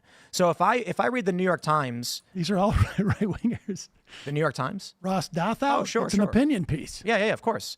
CNN, you've got Bruce Hoffman, Jacob Ware, Straight Arrow News. I don't know, but there's a poll saying people think we're on the verge of a civil war. The Princeton professor, progressive guy, said the Cold Civil War has already begun. This is back in 2018, and I look at all these things and I say, the worldview of each faction in the United States is divided to a degree that there seems to be no reconciliation. And so now what you have is sitting members of Congress calling for a national divorce, which means nothing. It means civil war. But that was Marjorie Taylor Greene. I mean, yes, a national divorce would be civil war. It is a delusional idea that the United States would just amicably break apart slowly, via drifting of mutual interest. You know who recently pushed this, by the way? Dave Rubin. Dave Rubin was talking about this exact idea. It's stupid. Or maybe just too high level for me. I mean, she's a lunatic.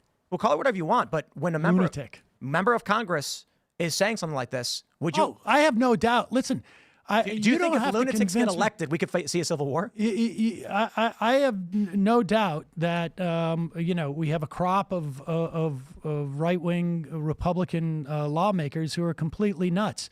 I think that what about January 6th? What about January 6th? Do you think a January 6th type event could result in this country reaching civil war?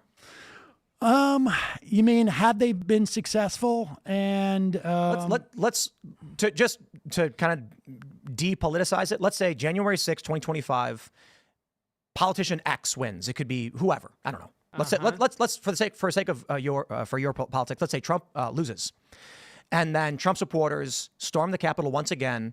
This time taking Do you really think? Wait a second, because this is really an important distinction. Do you really think that the likelihood of a a mass of Democrats, Democratic voters would go in and attack the Capitol in the way that You we mean like saw? they did on May 29th, 2020? Tim, why? Why are you like this? You're talking about like BLM? When they firebombed the White House and forced the president to an emergency bunker and set fire to St. John's Church, Just out of curiosity, did they firebomb the White House? injuring hundreds of police officers? Oh, you're talking about the protests out there? You mean after there was a peaceful protest before the cops moved in? Regardless of why it happened. Well, Like, do I think the far left will firebomb the White House? They did 4 years ago. Wait a second. One was an assault on the Capitol. I don't The care what you call other it. is people. Well, Words mean things, Tim. words have meaning. They So describe events. When leftists injure 100 cops, tear down barricades, throw firebombs at the Wait, White wait, House. wait. But you're sequencing things differently. If Donald Trump was to send the military to attack, let's say, New York City, do I think that we would have a civil war? Yes. Do I think that New York City Do you think would, he could? Do you think there's a possibility Trump would send the military into any one of these Democrat districts? I mean, I don't know. Well, I mean, he claims he would. Do you think he would? Or do you fear he would? I fear that he would attempt to do it, but I suspect. Do you think he would try to start a civil war? Well, I didn't say he would try and start a civil war, but I That think would he start a would. civil war. Well, Or could.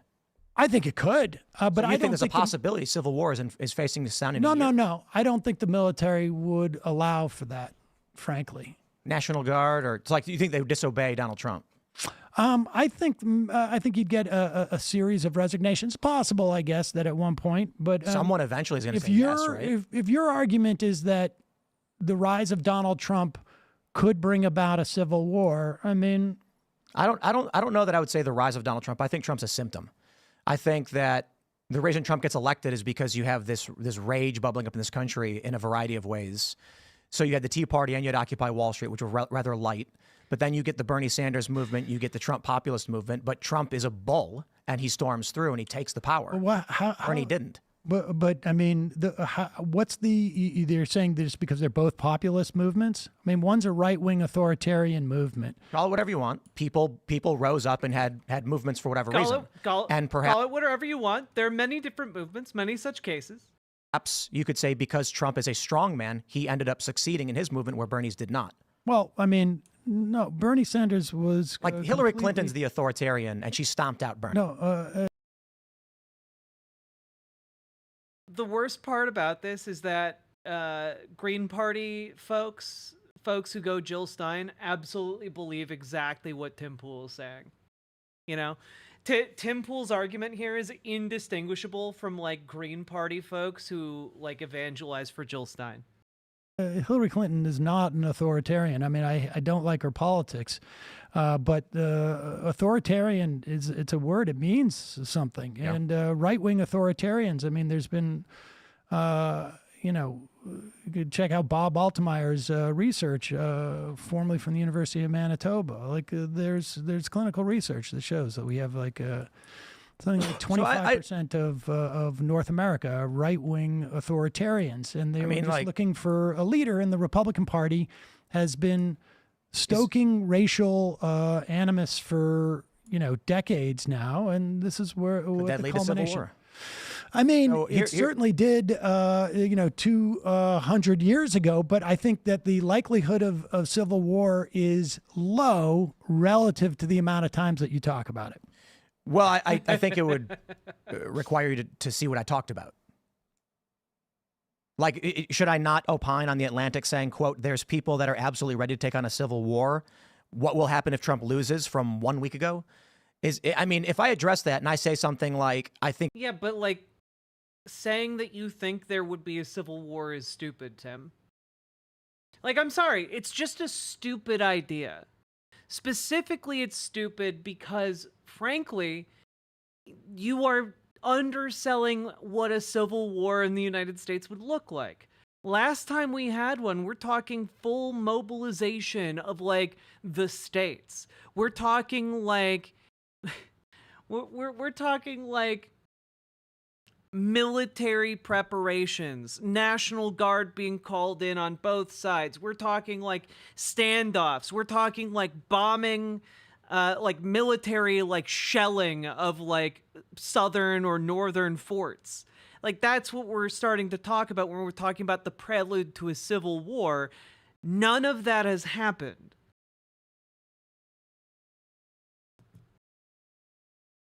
None of it. Not a single bit. I think it's silly to assume that within the next few months, people are going to start a civil war. Is that a bad thing to do? Or should we just... Yeah, it's silly. It's silly and dumb and bad. And you're wrong. You're bad wrong. Badong. Also, folks, we have, in fact, been streaming for over 6 hours now. If you've been enjoying the show, please hit the follow button over on Twitch. Hit the subscribe button on YouTube. Like the goddamn YouTube stream. And please consider dropping those subs and donos, folks, because that is what makes the show possible at the end of the day. Thank you very much for supporting. I need the support from viewers like you. You here? Hell yeah, you're here, Tatum Riley. Badong. That's right. I stole that joke from Kung Pao, Enter the Fist. If Kamala wins, what do you think the likelihood of violence is? I think it's relatively low. Like, I think that conservatives will be upset. I think there might, like, minor terrorist attacks, perhaps. But you're not going to get full mobilization of the states to try and overthrow her or something. This should be a new, stronger word for killing, like bad wrong, or wrong bad, or badong. Yes, killing is badong. From this moment, I will stand for the opposite of killing. Gnadab. Ignore it. I mean, I think it's just indicative of like the you got an ass, and I'll kick it. What you consider the news is, and I think that's why are they all... Look, I'm referencing a movie that not many people have seen, so I appreciate Forlorn79 for understanding my reference. Writing about it. Well, because they have the same problem that you did with your news outlet, is they can't get clicks. Do you think the only reason all of these outlets, I think I've got 1, 2, 3, 4, 5, 6, 7, 8, 9 that I just pulled up from a quick Google search. It's just they're getting clicks for it. I'm not. It's not a gotcha. I mean, literally, it's like it's just sensationalism. Yeah, I mean, I think like when you think about the original Civil War, there was a huge economic investment on the two different sides, right? One side wanted free labor. And the other side, aside from having other economic interests too, that wasn't aligned with having free labor. I don't think we have that same division here. Does that do we need to follow 1861 or 54 for a civil war to happen, or is it possible to look at, say, the Bolsheviks, the Spanish Civil War, the French Revolution, the British Civil War? I think it is unlikely in this country that we would have a civil war. Do I think that we could have sort of like a constitutional crisis with someone like Donald Trump and the Republican Party? Yes, I do. So academics right now believe that we are in what's called civil strife.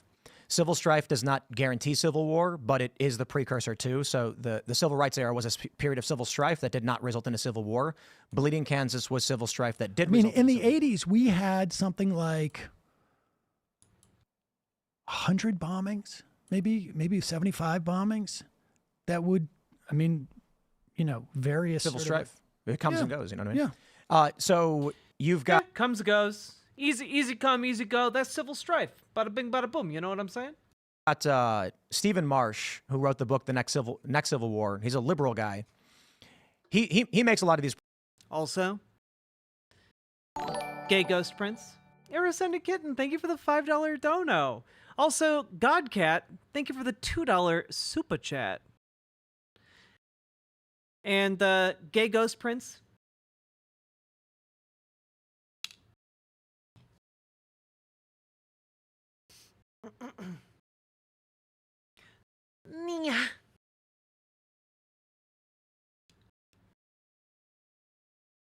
There we go. Nailed it.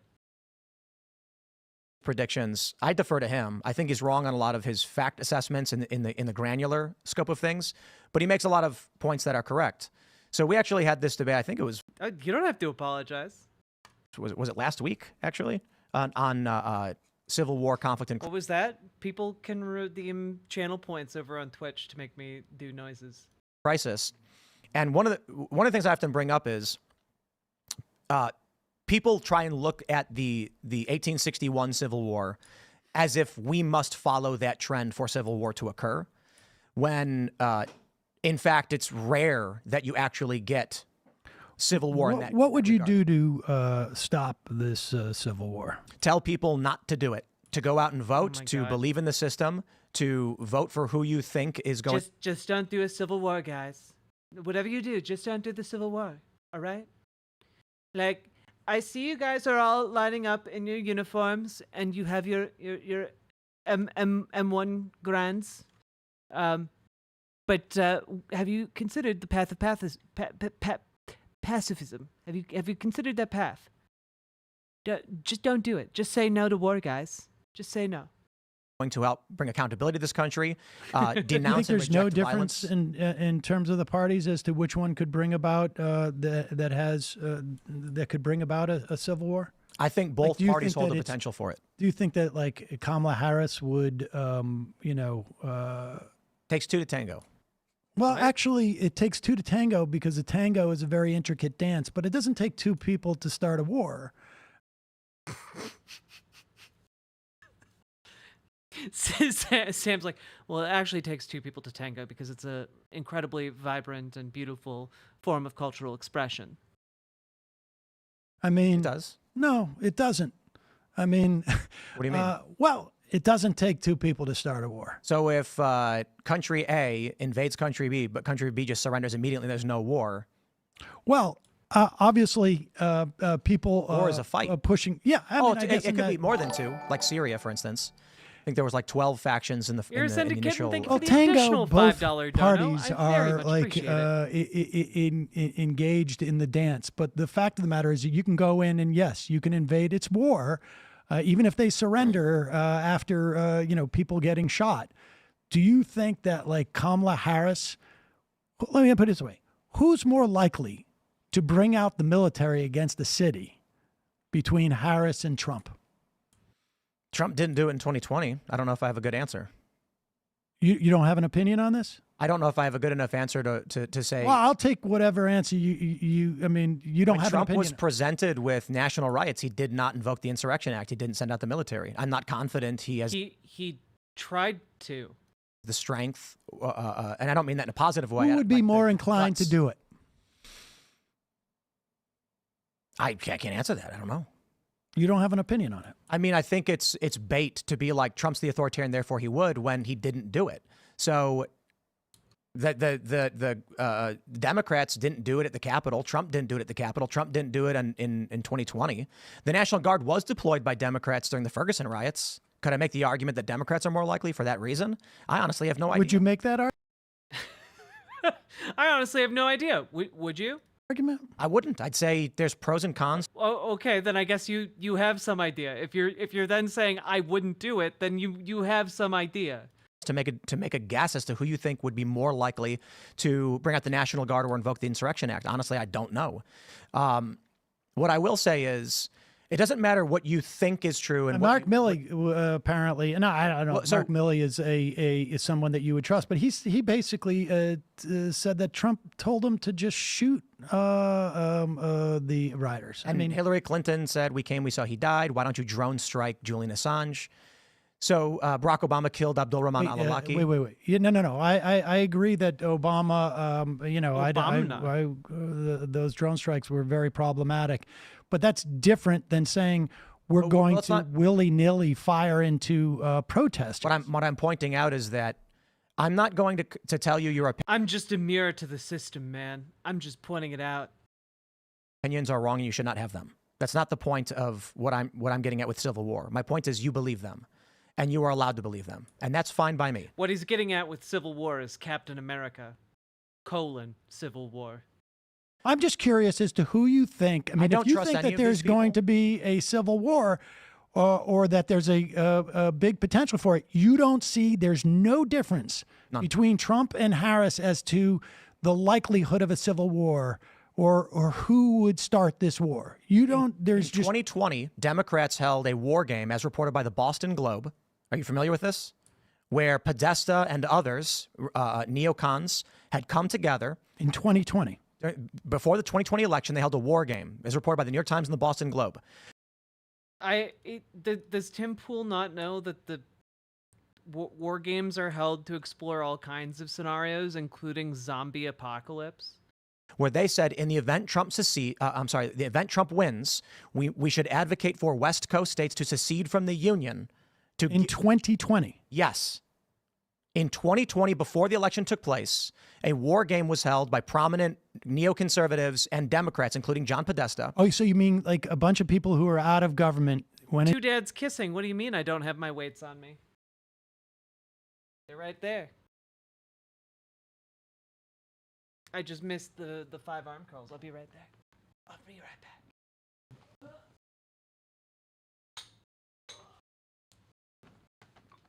It wasn't elegant, but it worked. Okay.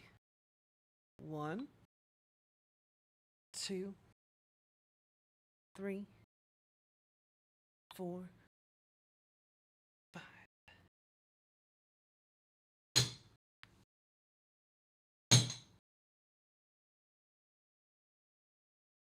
Whew.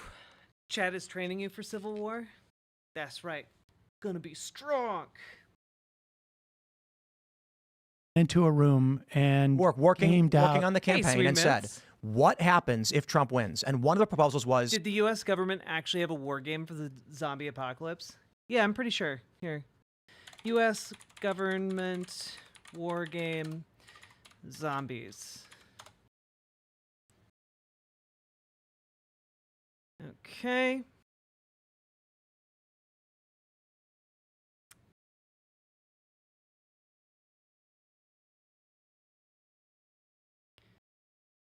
Boop. Yep. Pentagon document lays out battle plan against zombies. In an unclassified document titled CONOP 8888, officials from U.S. Strategic Command used the specter of a planet-wide attack by the Walking Dead as a training template for how to train for real-life large-scale operations, emergencies, and catastrophes. The document is identified as a training tool used in an in-house training exercise where students learn about the basic concepts of military plans and order development through a fictional training scenario. The document is not a U.S. Strategic Command plan.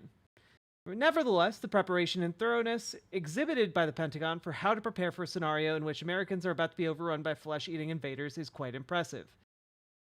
Yeah, and it is public. You can just look that up. Washington, Oregon, and California must secede from the Union unless Trump's government capitulates to our demands. And that was just the most insane thing I'd ever heard. They're not just going through a bunch of different people out of government are just going around. So your argument, you say out of government, but campaigning for the office of the presidency is a big difference. Yeah, it's right? a lighthearted learning Podesta experience for the is a most big part. shot in the Democratic Party. It's not like he's not in power. However, if we did wind up in some kind of zombie situation, then they do have a plan. So I guess it's fictional for now. These are private organizations, Republican or Democrat. The issue I'm saying is this. By all means, tell me I'm wrong, believe all of it. But I just think it's fascinating you don't have an opinion on this. well, because I hear you and I mean, you have this knowledge that some Democrats who are out of power. You keep saying that, but John Podesta is far from out of power. Well, I mean, in 2020, he wasn't in the government. He's a big shot in the Democratic Party, and he's basically has a lot of say in who gets to run and who doesn't, and where funding comes from. Okay, he had power within the Democratic Party, but people he's saying if Trump wins, we will Well, wait, did Panetta say this, or this just there's like 14 different scenarios that are being gamed out, and because they're doing the war game, this is one of them that happens in this sort of completely hypothetical thing. Why? I mean, But why do you think they entertained the possibility of West Coast secession? Like that's just stupid, isn't it? Well, I mean, it's a stupid thing for them to do. I listen. Donald Trump had states competing over PPE during COVID. He completely abandoned this country at a time where there was a once-in-a-lifetime crisis. And what if Trump steals the election? To the extent that if Trump steals the election, what do you think would happen? What do you mean by steal? Let's say that Kamala Harris wins the popular. Here's a scenario that's playing out right now. Mississippi had a lawsuit. Fifth Circuit Court ruled that ballots received after Election Day, even if postmarked before, are illegal to count. This would have to go to the Supreme Court for final adjudication. But one scenario that is potential because of this is that Donald Trump is winning on Election Day. However, mail-in votes have yet to be counted, of course. This is what happened in 2020. Then, when those votes come in, Republicans sue, going to the Supreme Court, which you believe is right-leaning, and the Supreme Court says... Wait. I believe it's right-leaning? Do you not believe it's right-leaning? I'm not making a point about my or your belief. I'm saying... You said you believe it's right-leaning. It's right-leaning. And I will say, as you have stated, the court is right-leaning, okay? Thank you. So my point is this. If Kamala Harris is losing on Election Day, but it is perceived that she will win when mail-in ballots come in the following day, but the Republicans sue, citing the Fifth Circuit Court. It goes to the Supreme Court. The Supreme Court rules all of those votes for Kamala, which would give her the win, are out. Trump is now the president, despite losing the popular vote and the Electoral College. What do you think happens?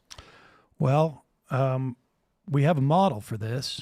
It was the year 2000, where all of the legal establishment was shocked that the Supreme Court... I really love that, like, Tim tries to baffle Sam, and Sam's just like, well, actually, I do have an encyclopedic knowledge of exactly an incident that fits your bullshit description. Intervened and prevented Florida from counting all the votes. And to the extent that we, past performance is no guarantee of future performance, but the Democrats basically stood down. Do you think Democrats would just stand down and let Trump come in? I think I would be surprised if there weren't like a massive protests, and I think we would see states attempt to get more progressive and become more sustainable and not rely on the federal government as much. Yeah. What if Trump sends in the military to start rounding up illegal immigrants? Oh, I think that's going to be really, really ugly. In addition to being like a you think horrible, if horrible troops are putting people on economy. buses and trains, the Democrats will just stand by and say this is fine? I mean, if the Supreme Court basically says it's okay to deploy the military in the United States, I think that could be a problem. Now, you've just given me that scenario. Would you imagine Kamala Harris doing the same thing? Do you think that she would send the military to deport 11 million people? No. She said she wants to recently. She said... Did she, though? Did Kamala Harris say she wants to deport 11 million people? Did she, though? People who enter illegally will be quickly and immediately removed. I think... Well, of that 11 million people, 80% of them have been here for over 10 years. So, so how is it where you can so easily work up a scenario where Donald Trump instigates a civil war, but you can't with Kamala Harris that you think they're the same? Why do you say I couldn't? All right, well, give me one. So first of all, I don't really put a lot of weight on Kamala Harris. Right, she wasn't elected. The Democrats voted for her, so she was. Well, I mean, it's either going to be her or Donald Trump as the president. But so with Trump in office, Trump is screaming at the top of his lungs, telling people what to do. With Kamala in office, she's surrounded by intelligence officials, military officers, and what we've seen thus far is the arrest of lawyers, the arrest of lawyers. Donald Trump's lawyers were arrested for. What's her face? Jenna Ellis. Was that her name? She got charged with RICO for simply being Trump's lawyer. Really? That's did it hold up? That, RICO charges don't just get filed all of a sudden for no reason. That's not A thing that typically gets done. That's so weird. Tell us more about that, Tim. Up in court? She ended up, I think she pleaded guilty. She ended up crying on TV, apologizing for having done it. They included her in RICO because she filed paperwork on Trump's behalf for his election claims. Oh, so she filed fraudulent paperwork. She broke the law. So she was guilty. Like, it's not that she was like on Trump's legal team and that was an issue. The issue was that she broke the law as part of his legal team. Oh, because she knew they were false. No, I don't think that was what she was charged with. She was charged with RICO counts 1 and 2, which was participating in a conspiracy to defraud the United States. And so the issue then becomes, if you're a lawyer and you are retained by someone who says, here's the argument I want to make, and you go, okay, then they criminally charge you for it. That's a huge step over the line. Well, if you're involved in fraud, then yes, that's always been the case. If you're not, is this the first time that a lawyer has ever been subjected to something like that in a fraud case like that? Not sure, but it's other lawyers that got charged too in Wisconsin. So it's you know what? By all means, Sam. Wait. Go ahead and tell them that she deserves it. Say she deserves it. She deserves it. Okay, now, what do you think Trump supporters will respond with when they see Trump's lawyers, former staffers, Navarro, Bannon being put in prison? Certainly, supporters don't amazing work being done here. This is incredible. Incredible stuff. Thank you, Paladin. Jenna Ellis becomes latest Trump lawyer to plead guilty over efforts to overturn Georgia's election, which is a very weird thing for a lawyer to do if they're not guilty. Anti-racketeering law. Yeah, how about that?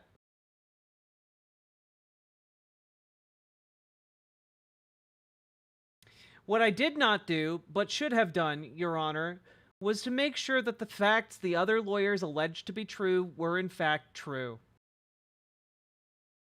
Yeah, you should have done your due diligence as a lawyer. Yeah, true. People being going to jail. But I mean, why didn't Merrick Garland go to jail for contempt of Congress? Why didn't he go to jail for contempt of Congress? Yeah. What you mean from the Justice Department? Yeah, was it the her investigation or was it I'm getting the name wrong? He was held in contempt of Congress, I think, twice. There's been a lot of people who have been held in contempt of Congress who haven't gone to prison. So the issue right now is Peter Navarro and Steve Bannon go, and when Merrick Garland defies Congress, he does not.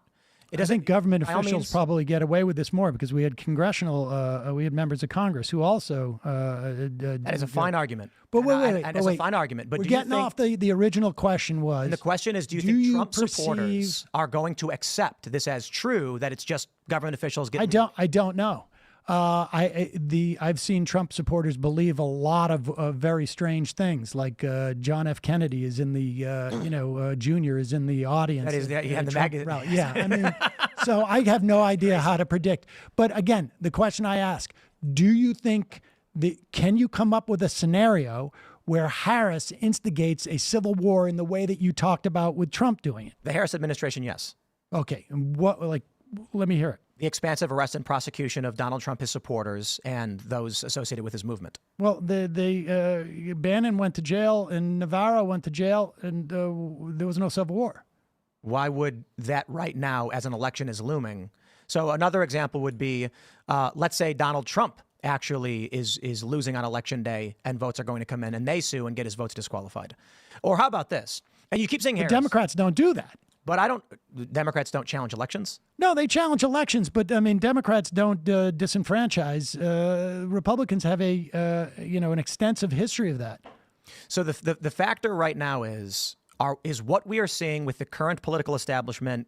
I don't think it's Joe Biden. I think the way the Democrats have operated is an administration. Trump is unique in that Trump is Trump. Trump's in charge. Trump tells people what to do. My God, seriously? You don't think Trump is screaming at people and telling them what to do? I got news for you. You think Trump has got military advisors that he trusts and listens to? Oh, no. There's no doubt. No. We're not in agreement.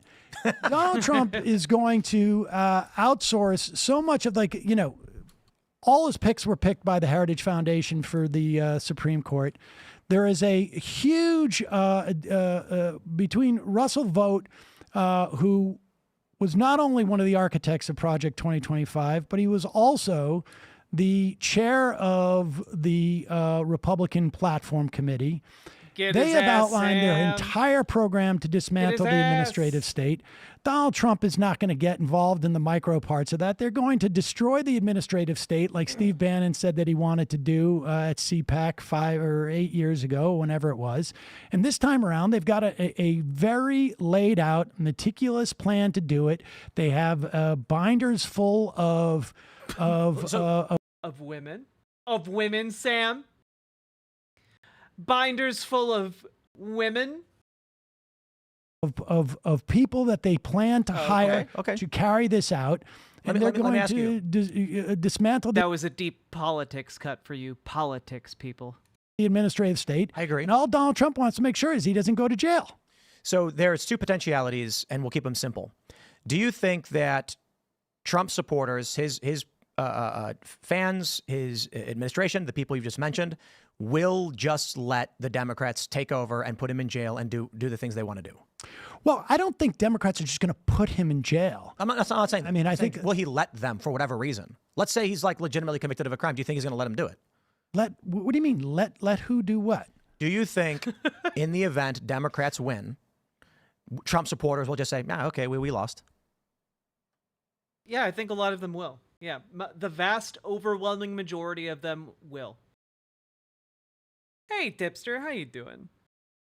Also, folks, just want to say real quick, we have over 500 people watching the stream right now, and that's pretty goddamn cool. I'm pretty sure that's like the most we've ever had watching at a single time, and I just want to say, we've come a long way together. I'm feeling really good. Thanks for bringing me this far, guys. And I'm also going to take the opportunity to say, hey, if you're liking the stream, hit the follow button on Twitch, hit the subscribe button on YouTube, like the YouTube stream, and consider dropping those subs and donos. But specifically, hit the subscribe button on YouTube. We're trying to hit 10K by the end of the year. I think we can do it, especially if you guys hit your buttons. Big stream, big stream. I mean, They will not accept defeat. I think most Trump supporters will. I think most MAGA are swept up with the pageantry of it and don't actually want to put their lives on the line, because keep in mind, most of the people in the MAGA movement are like cushy suburban folks. You know, like at the end of the day, they're not going to pick up their rifles and like put their lives on the line to go and die for a guy who's like almost ready to keel over from old age anyway. They're not going to do that. They're just going to like be upset, go back to being quietly bigoted. And I do think that there are most MAGA is insane and delusional. They will not give up easily. Yeah, sure, they're insane and delusional, but keep in mind, they're also people, and they will just want to go back to being like cozy and comfy. They got their blankies at home. They want to get cozy and comfortable under them. They want to, watch reruns of The Apprentice. Remember January 6th? Yeah, I do remember January 6th. Do you? Do you remember January 6th? Do you remember? Because I covered it live. Do you remember how many people showed up to January 6th?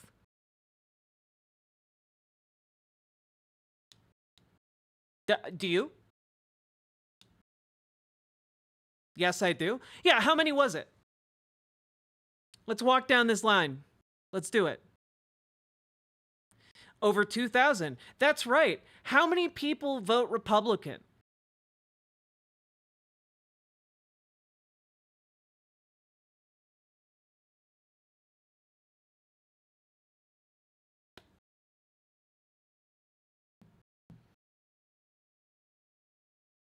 $74 million? Round that. Did 74 million people show up at Washington, D.C.? Did 74 million people actually try and attack the Capitol building? Did 74 million people pick up rifles and start trying to overthrow the US government. No, because the vast majority of them, delusional they might be, just want to go home, grill some burgers, get under the blankies, and watch reruns of The Apprentice. Okay, that's what the vast majority of them want to do. Okay? And Alan Smith, of course there are going to be holdouts that never surrender, but you know what? They're delusional, and like I said, they fall into the category of far-right terrorism. That's what I talked about. Okay? And 74 million people in this country are people. You might disagree with them, but they're human beings. And not only that, when we're talking about this, you're like, well, the overwhelming majority of MAGA, they're not even people. There's 74 million of them, bro.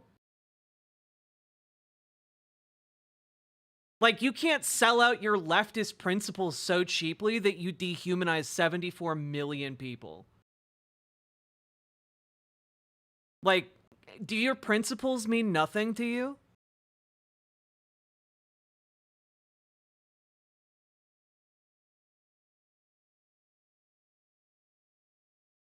I don't even think 74 million are MAGA. 74 million aren't. But you know, the vast majority of people in the MAGA movement are not ready to escalate to civil war. You're falling into the same fucking hyperbole that Tim Pool does. Where Tim Pool's like, yeah, 74 million of them, or not 74 million, but they're all, it's going to be a civil war. They're going full mobilization, and they're not. They're just not. I feel called out by this. I have literally called Republicans less human than us before with deeply flawed morality. Yeah, deeply flawed morality for sure. Less human? No. You have to acknowledge that MAGA is a human, thing. It is deeply human to be morally twisted. And to not understand that is to not understand people. If you can't understand how a human being can become that twisted, then you're deeply missing an aspect of the human spirit. What drives human people. Like, I believe in de-radicalizing these people. I believe that those people deserve health care. I believe that those people deserve civil rights. Now, do I believe that they support an evil cause? Yeah.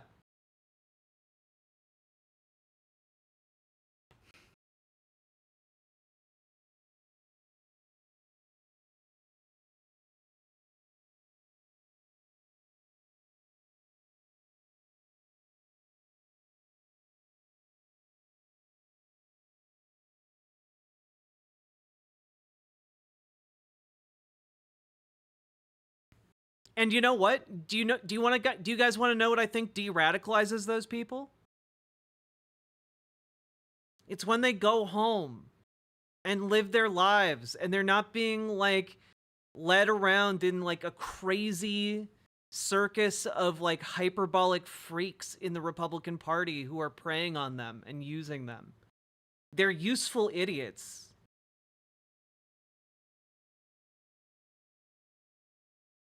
But I just don't understand how humans can support such an evil cause now after it's been laid out so clearly for all to see.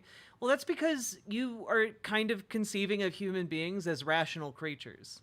And we're capable of rationality, but fundamentally, like, our brains are made out of meat. And we're made to, like, I don't know, find snakes in the grass, climb trees, and, like, persistence run over long distances in order to like run down prey that we hunt. Like, that's fundamentally, we are monkey, all right? Like, our brains are not built for logic. That's why we came up with logic. It is a tool we use to come to better conclusions that our animalistic bits would naturally lead us to. You know? We're never gonna win if we do the Michelle take the high road.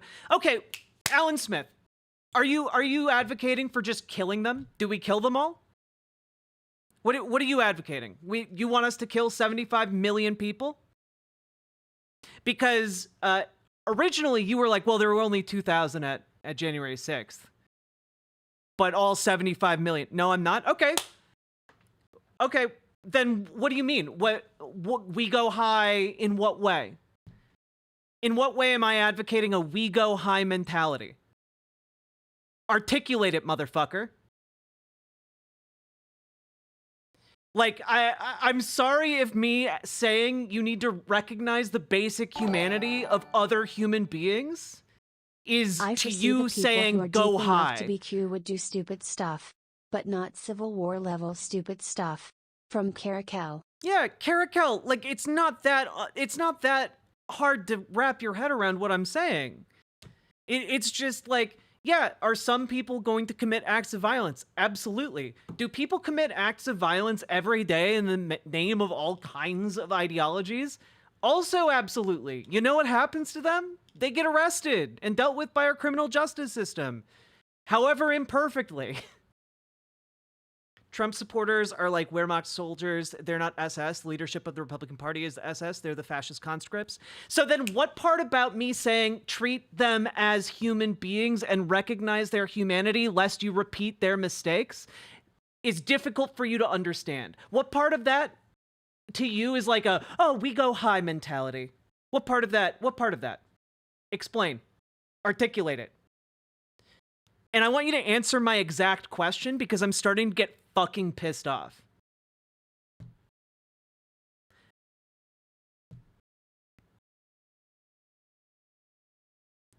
Like, are other people having difficulty understanding what I'm saying here? Am I not articulating correctly my point of view? I advocate mass arrests at the higher level. Yeah, I think like maybe that'd be called for. I don't know that we'll get that. Wait, why are you getting mad at me? I'm getting mad at you because all I said was that you need to recognize the fundamental humanity of people who disagree with you and have been led to wrong conclusions, and who may have been suckered into supporting an evil movement. And your response is like, that's a we go high mentality, and I'm kind of pissed off. Because I'm just trying to articulate that they're human beings, and that 74 million of them aren't like fucking monsters, and that most of them are gonna go home and just grill and chill. You're trying to be the one who's making it about like this, well, millions of them are evil and degenerate, and like that to me sounds like you're just doing the exact same thing they do, and it pisses me off to see you sacrifice your leftist principles that I guess I assumed you had because you're here, but you know, maybe I'm wrong on that one. Maybe you're just as bad as they are. Yeah, de-radicalization is good, actually. No, Alan Smith, I know you don't want to make me mad. That ship has sailed. Explain yourself. I've called them degenerates before, I admit it. Well, they're supporting an evil movement. I get why you would go to radical language, but we're at the end game here, right? After the election, we're in a different world. Okay? We're in a different ideological world. And how you choose to view other people and how you choose to treat other people matters. You know? I thought as progressives we should care about the rights of all people, not on our side. Am I missing something here? Is chat smoking crack tonight? Chat has a number of people in chat have adopted team sports mentality, and I hate it. I hate it. I hate it so goddamn much. It's not an us versus them because of teams. It's an us versus them because we have better ideas. And it's incumbent upon us to convince other people of our ideas. That's the entire premise of democracy. And if you're just like, well, we should kill them all, we should put them in camps or something, like, I don't get it. De-radicalization is necessary, but some of them cannot be brought back. How do you advocate we bring them over? We don't need to. That's kind of what I'm getting at here. Like, there's no vehicle for them to get to power anymore after they lose this election. And the ones that are radicalized to the point of wanting to do violence after the election, they're going to be arrested. There's not a widespread mass movement of popularity among MAGA to like support terrorists. That doesn't exist yet. You know, if we had more time with Donald Trump, if Donald Trump was a younger man and he could run again in another 4 years, then maybe that would be a worry. But it's not. But that's the thing. We don't need to de-radicalize all of them. Would it be in an ideal world? Would we? Yes. Yes. Of course. But ultimately, you have to recognize not everyone's going to be saved. We're not Even fucking when I was fighting Jesus Christ. I did not think that way about my opponent combatants. Yeah, Simric, thank you for the $10 super chat. Like the issue that I'm running into here is that like if the vast majority of them are just going to go home and chill, and they'll be upset, but they move on with their lives, that's fine. That's fine. I grew up in a conservative evangelical community. Am I going to be able to convert all of those people to love queers and like be accepting of trans people? No. Sometimes people with conservative beliefs continue having conservative beliefs. But the primary thing here is to continue doing what we can to organize ourselves in a democratic society to improve things regardless. Like, this idea that we're going to be able to, like, I don't know, indoctrinate conservatives into becoming, like, accepting, tolerant people? No. All we do is we focus on, like, you know, having conversations with our friends, on organizing politically, on building union power, on doing these things. And you know what? Sometimes you might have to build union power with people who have different ideologies than you, with people who have different political points of view than you. But it's about building that solidarity anyway, for a common good. The vast majority of these people will de-radicalize because the cult of personality will be broken. The vast majority of these people are, like, not evil to the core. NGL, the temptation to give in to the EFT posting is strong. Jack is right, but holy SHT conservatives are just that annoying. And Rick, absolutely. I will give you that conservatives are fucking annoying. And they make our job so much harder. But the solution to that is get better at organizing, get better at talking to people, get better at reaching people. Not fucking talk about how, like, they need to be put down like dogs. Like, if we were in an outright wartime, would I be having a problem of you dehumanizing people who are shooting at you? Probably not that much, to be honest.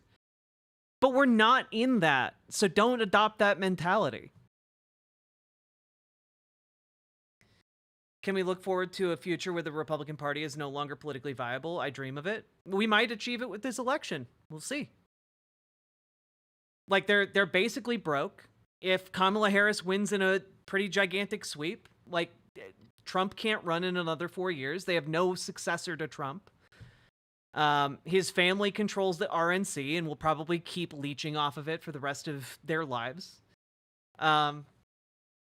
There's not really a next move for the Republican Party after this if there is a sweep. What I want to do is better society. I believe social democracy works best for everyone, and on a social level, protect the people that MAGA threatens, like you, a trans woman, or like me, a black man. Yeah. But, you know, like, in a social democracy, you also have to protect the human rights of people who disagree with you. It's not conditional.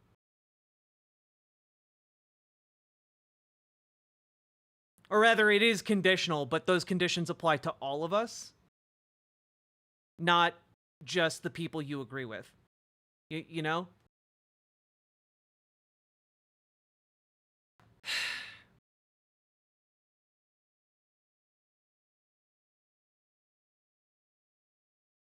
Yeah, the Republican Party is basically a shambling corpse of what it once was. This is its last hurrah. If they get power, then like the death cult sweeps into power, and it's a different ball game too. Like if Donald Trump wins, then we're in triage. We're in triage right now, but then we're truly in like different territory. Half of my extended family is mega pilled. I am not giving up on them. I still haven't given up on them. I hope that my voice can reach them. Hell yeah, Andrew. I applaud that spirit. Typically, I advocate for people to use their energy to like bring over like liberals, people who are just not politically like engaged, etc. But like if you have an in with someone who is conservative, you might be able to get them over. Maybe. It's always worth trying.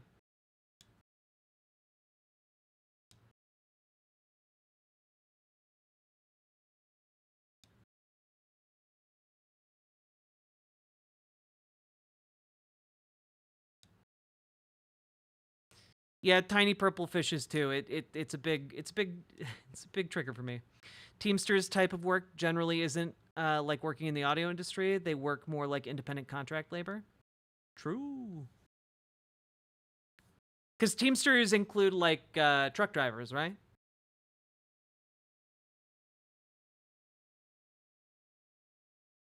All I'm saying is that voting Trump will kill and displace millions of people. Murder is punishable by death. Yeah, I don't think voting is equivalent to shooting a bullet into an innocent person. I don't think those two things are equivalent. Come on now. I think it's still okay to punch a Nazi and a fascist. True. True.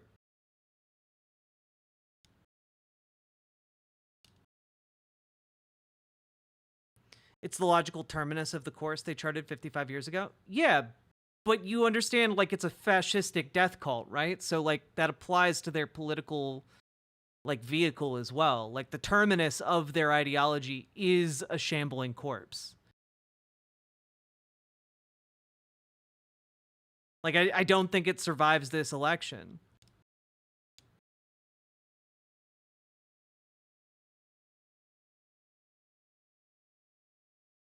That said, we're in a fight for survival. If we lose, we die. That's true. But if we win, that is not an excuse to kill people. You know, that, like, if we win, that's not an excuse for us to go, like, you know, round up those who disagreed with us and kill them. The same way, like, I don't believe in the death penalty. Like, I don't think that you should kill people just because they tried to kill someone. Good golly. Man, chat's being wacky tonight. Hey, Real Rad Hum, have we finished the debate? Nah, we got an hour of it left.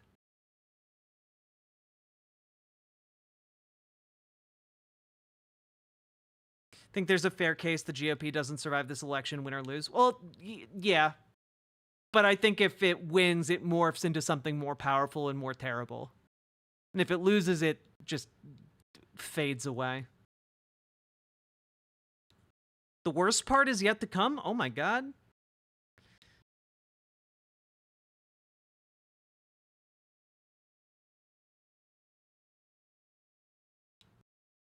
If they win, they get power? Yeah. And they turn into something new and different. Like, the political GOP will cease to exist as we know it. How long are we into the debate? We're about 2/3 of the way through.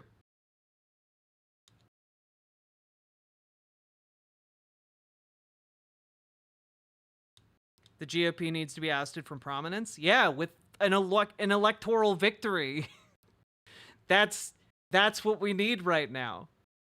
We currently have exactly one off-ramp that, like, is viable to us, and it is an electoral victory in, like, 4 days.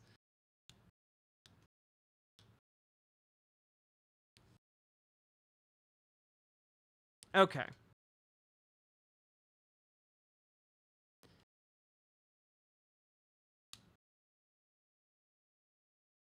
I think, well, right said Rob, I agree that we might be stuck with the Trump-like template. but I don't think. Let me put it this way: Trump will no longer be viable. I think he's going to cling to relevance for as long as he can. But there is no chosen successor to Trump, and anyone who has tried to replicate Trump or Trumpism has failed miserably. Like, obnoxiously bad. They are Rizless.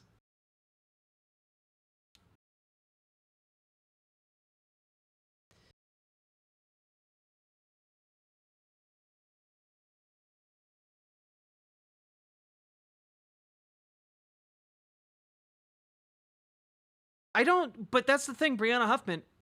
How will fascism win in 2028? What Republican ghoul can replace Trump? Like, his children are all boring as shit. Ron DeSantis is one of the most unlikable people who got less popular the more screen time he got.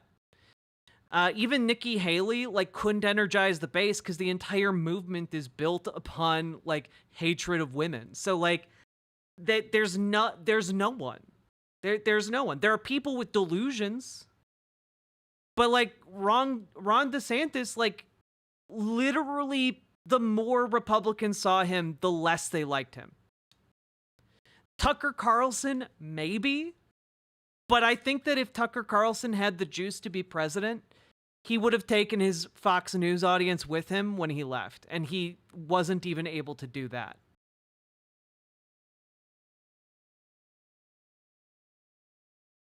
Project 2025 is a handbook for the next conservative administration. They can find someone who talks like a moderate to shovel their BS through. No. Sorry. Project 2025 is not replicable like that. It is specifically locked to this time and place.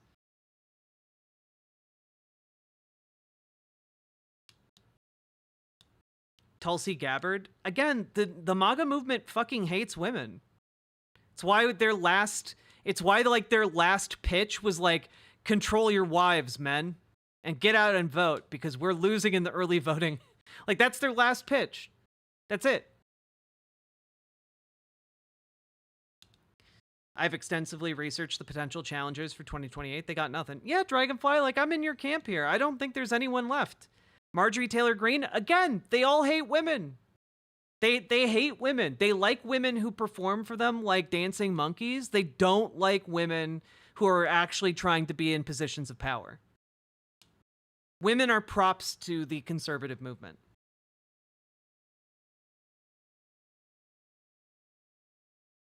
I mean, I think Tucker has delusions of grandeur, and I think he'll try in 2028, but I don't think he's got the juice to win.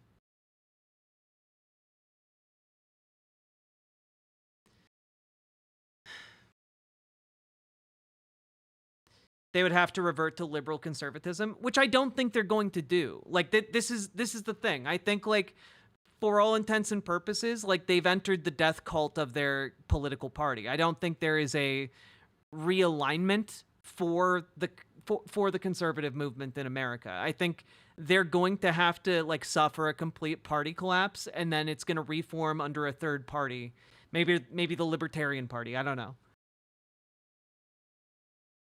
Yeah, what I'm saying is the Republican Party effectively collapses. They lose their locus of power, and like there's going to be like a third party free for all for conservative dominance, and it's going to take a lot longer than 2028 to actually reform that power base, because again, they're fucking broke, guys. The Republican Party is broke. The Libertarian Party already exists. Yeah, which is why it would be a front runner for a potential conservative reformation, we'll say. They are? Yeah, they're like broke. The Republican Party does not have money to continue past this election cycle. Unless they win. But if they lose, like, they are fucking broke.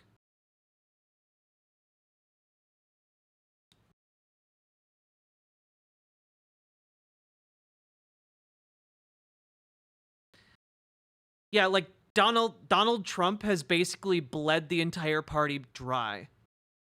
It's why he's selling like those god awful watches. It's because like he's like the Republican Party's so broke they aren't able to pay his bills anymore. It's why he's selling his goddamn merch.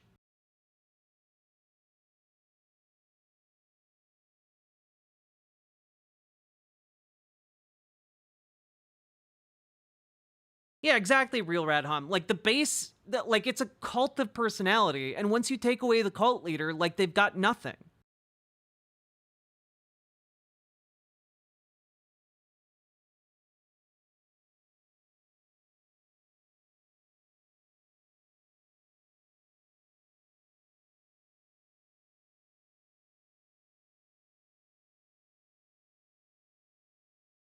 So, like, all of that to say is, they have the fanaticism for like a few outlying groups to do like, you know, horrible acts, but as a whole, they don't have the juice for a violent revolution. They don't have the juice for a civil war.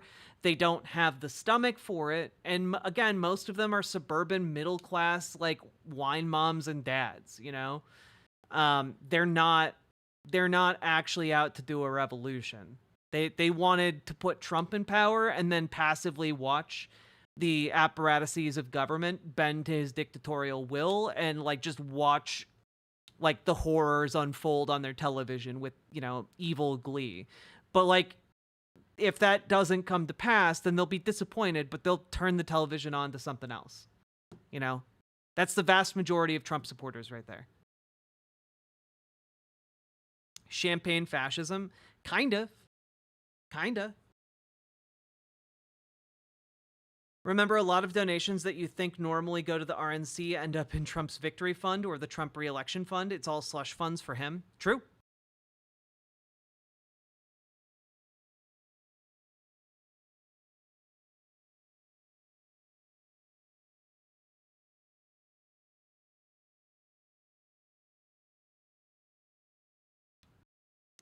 Okay.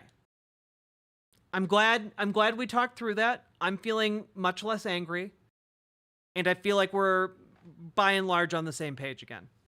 Back before I was born, my dad was a libertarian until the pro-lifers came into the party.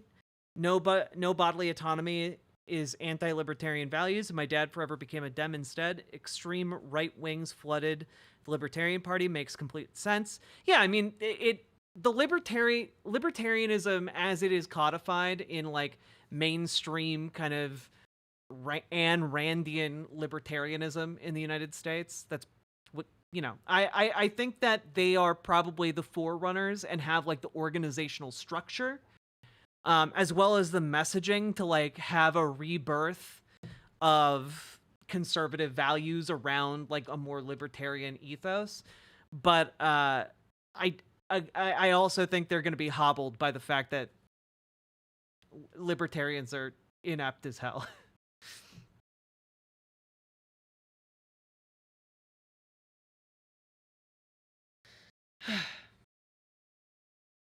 Who could be our Georgia Maloney? I can't think of anyone like her in MAGA. There is no one. Like, maybe if you gave Barron Trump, like, another 18 years.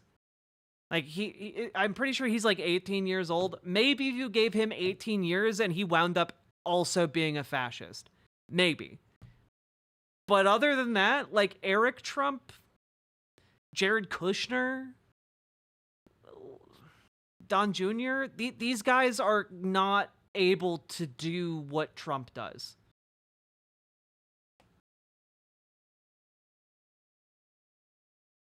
Also, libertarians hate MAGA.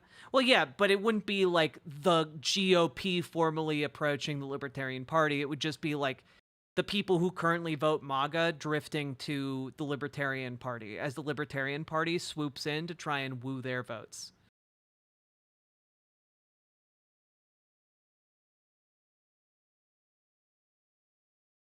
What if the Constitution Party gains dominance? I doubt it. You saw that guy, right? You saw that evil Bob Ross motherfucker in the third party debates that we covered. He's not. Those people do not have the riz to woo conservative voters. My guess is that there would be like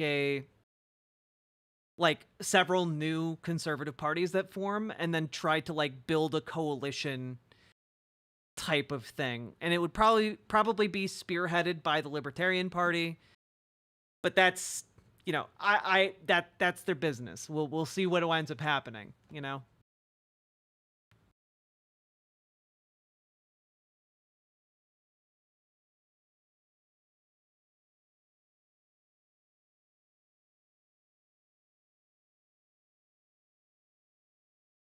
Yeah, Bastion, I can't. You got to watch what you're posting in chat. This is your formal warning, because Twitch TOS exists. Please don't get stuff that I am gonna need to ban you for in chat. Did Rishi Sunak destroy all of his political capital by licking the boot? I mean, I think Rishi Sunak destroyed all of his political capital by being terrible at his job.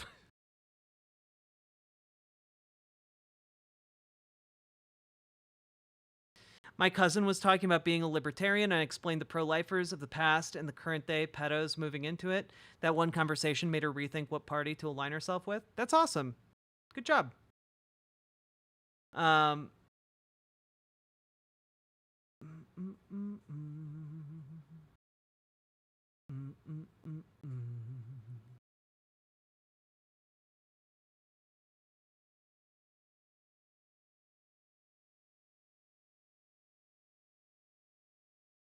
Yeah, I do think that there is a real difference between Republican politicians who are fascistic Nazis and Republican voters who are largely dipshits.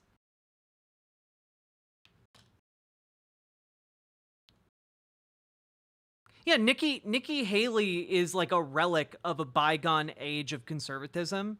She might have done well, like, with like John McCain as like a running mate or something like that, like 10, 12 years ago.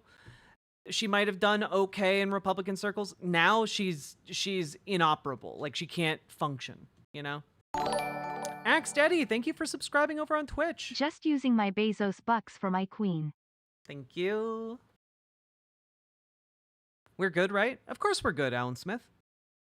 I get mad most often when I feel like I am being misunderstood due to my inability to articulate. That's what frustrates me the most. And I think we finally I think we made it through. I think you understand where I'm coming from at the very least.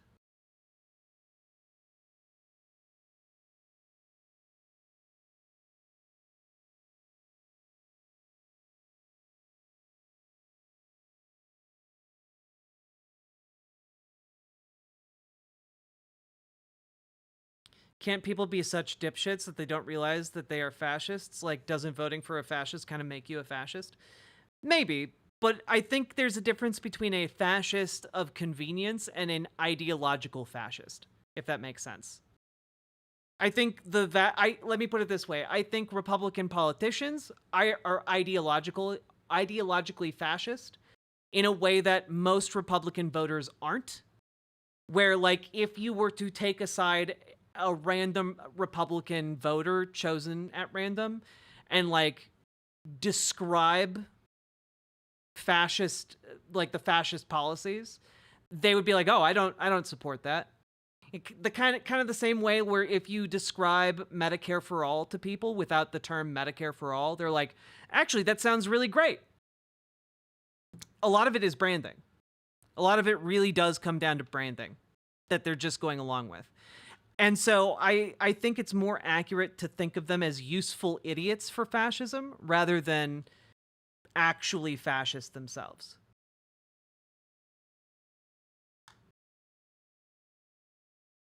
There's a word for good Germans who stood by and did nothing. That word is Nazis. Do you think that's true? No, because obviously I think there's a difference between like Germans in Germany and members of the Nazi Party. And then there were people within the Nazi Party who resisted Nazism, who resisted the German war effort, who provided shelter to those in the underground. Like,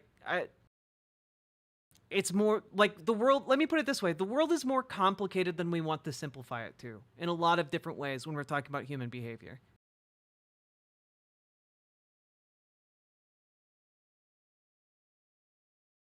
So they're just preying on people? Yeah. I mean, that's ultimately what a death cult is, right? It's grooming a generation of people into believing themselves and their, fellow human beings to be disposable, where the highest honor of their lives is to die.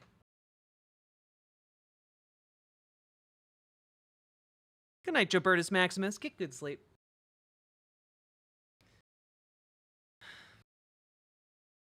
Medicare for all was supposed to be a better way to say socialized medicine because Medicare is popular. Exactly, Vijo.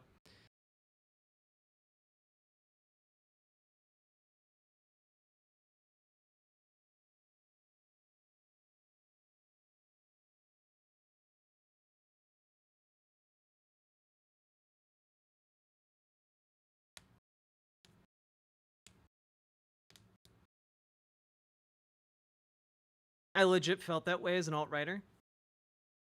If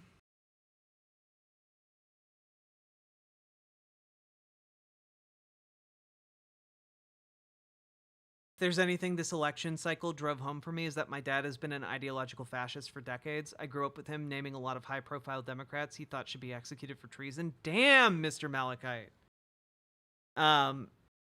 Yeah. The one thing about my dad I'm pretty grateful for is that he never succumbed to fascism, Like he saw Donald Trump and was like, that guy's evil. I'm not voting for him. And that was pretty incredible because he's been a lifelong Republican up till that point.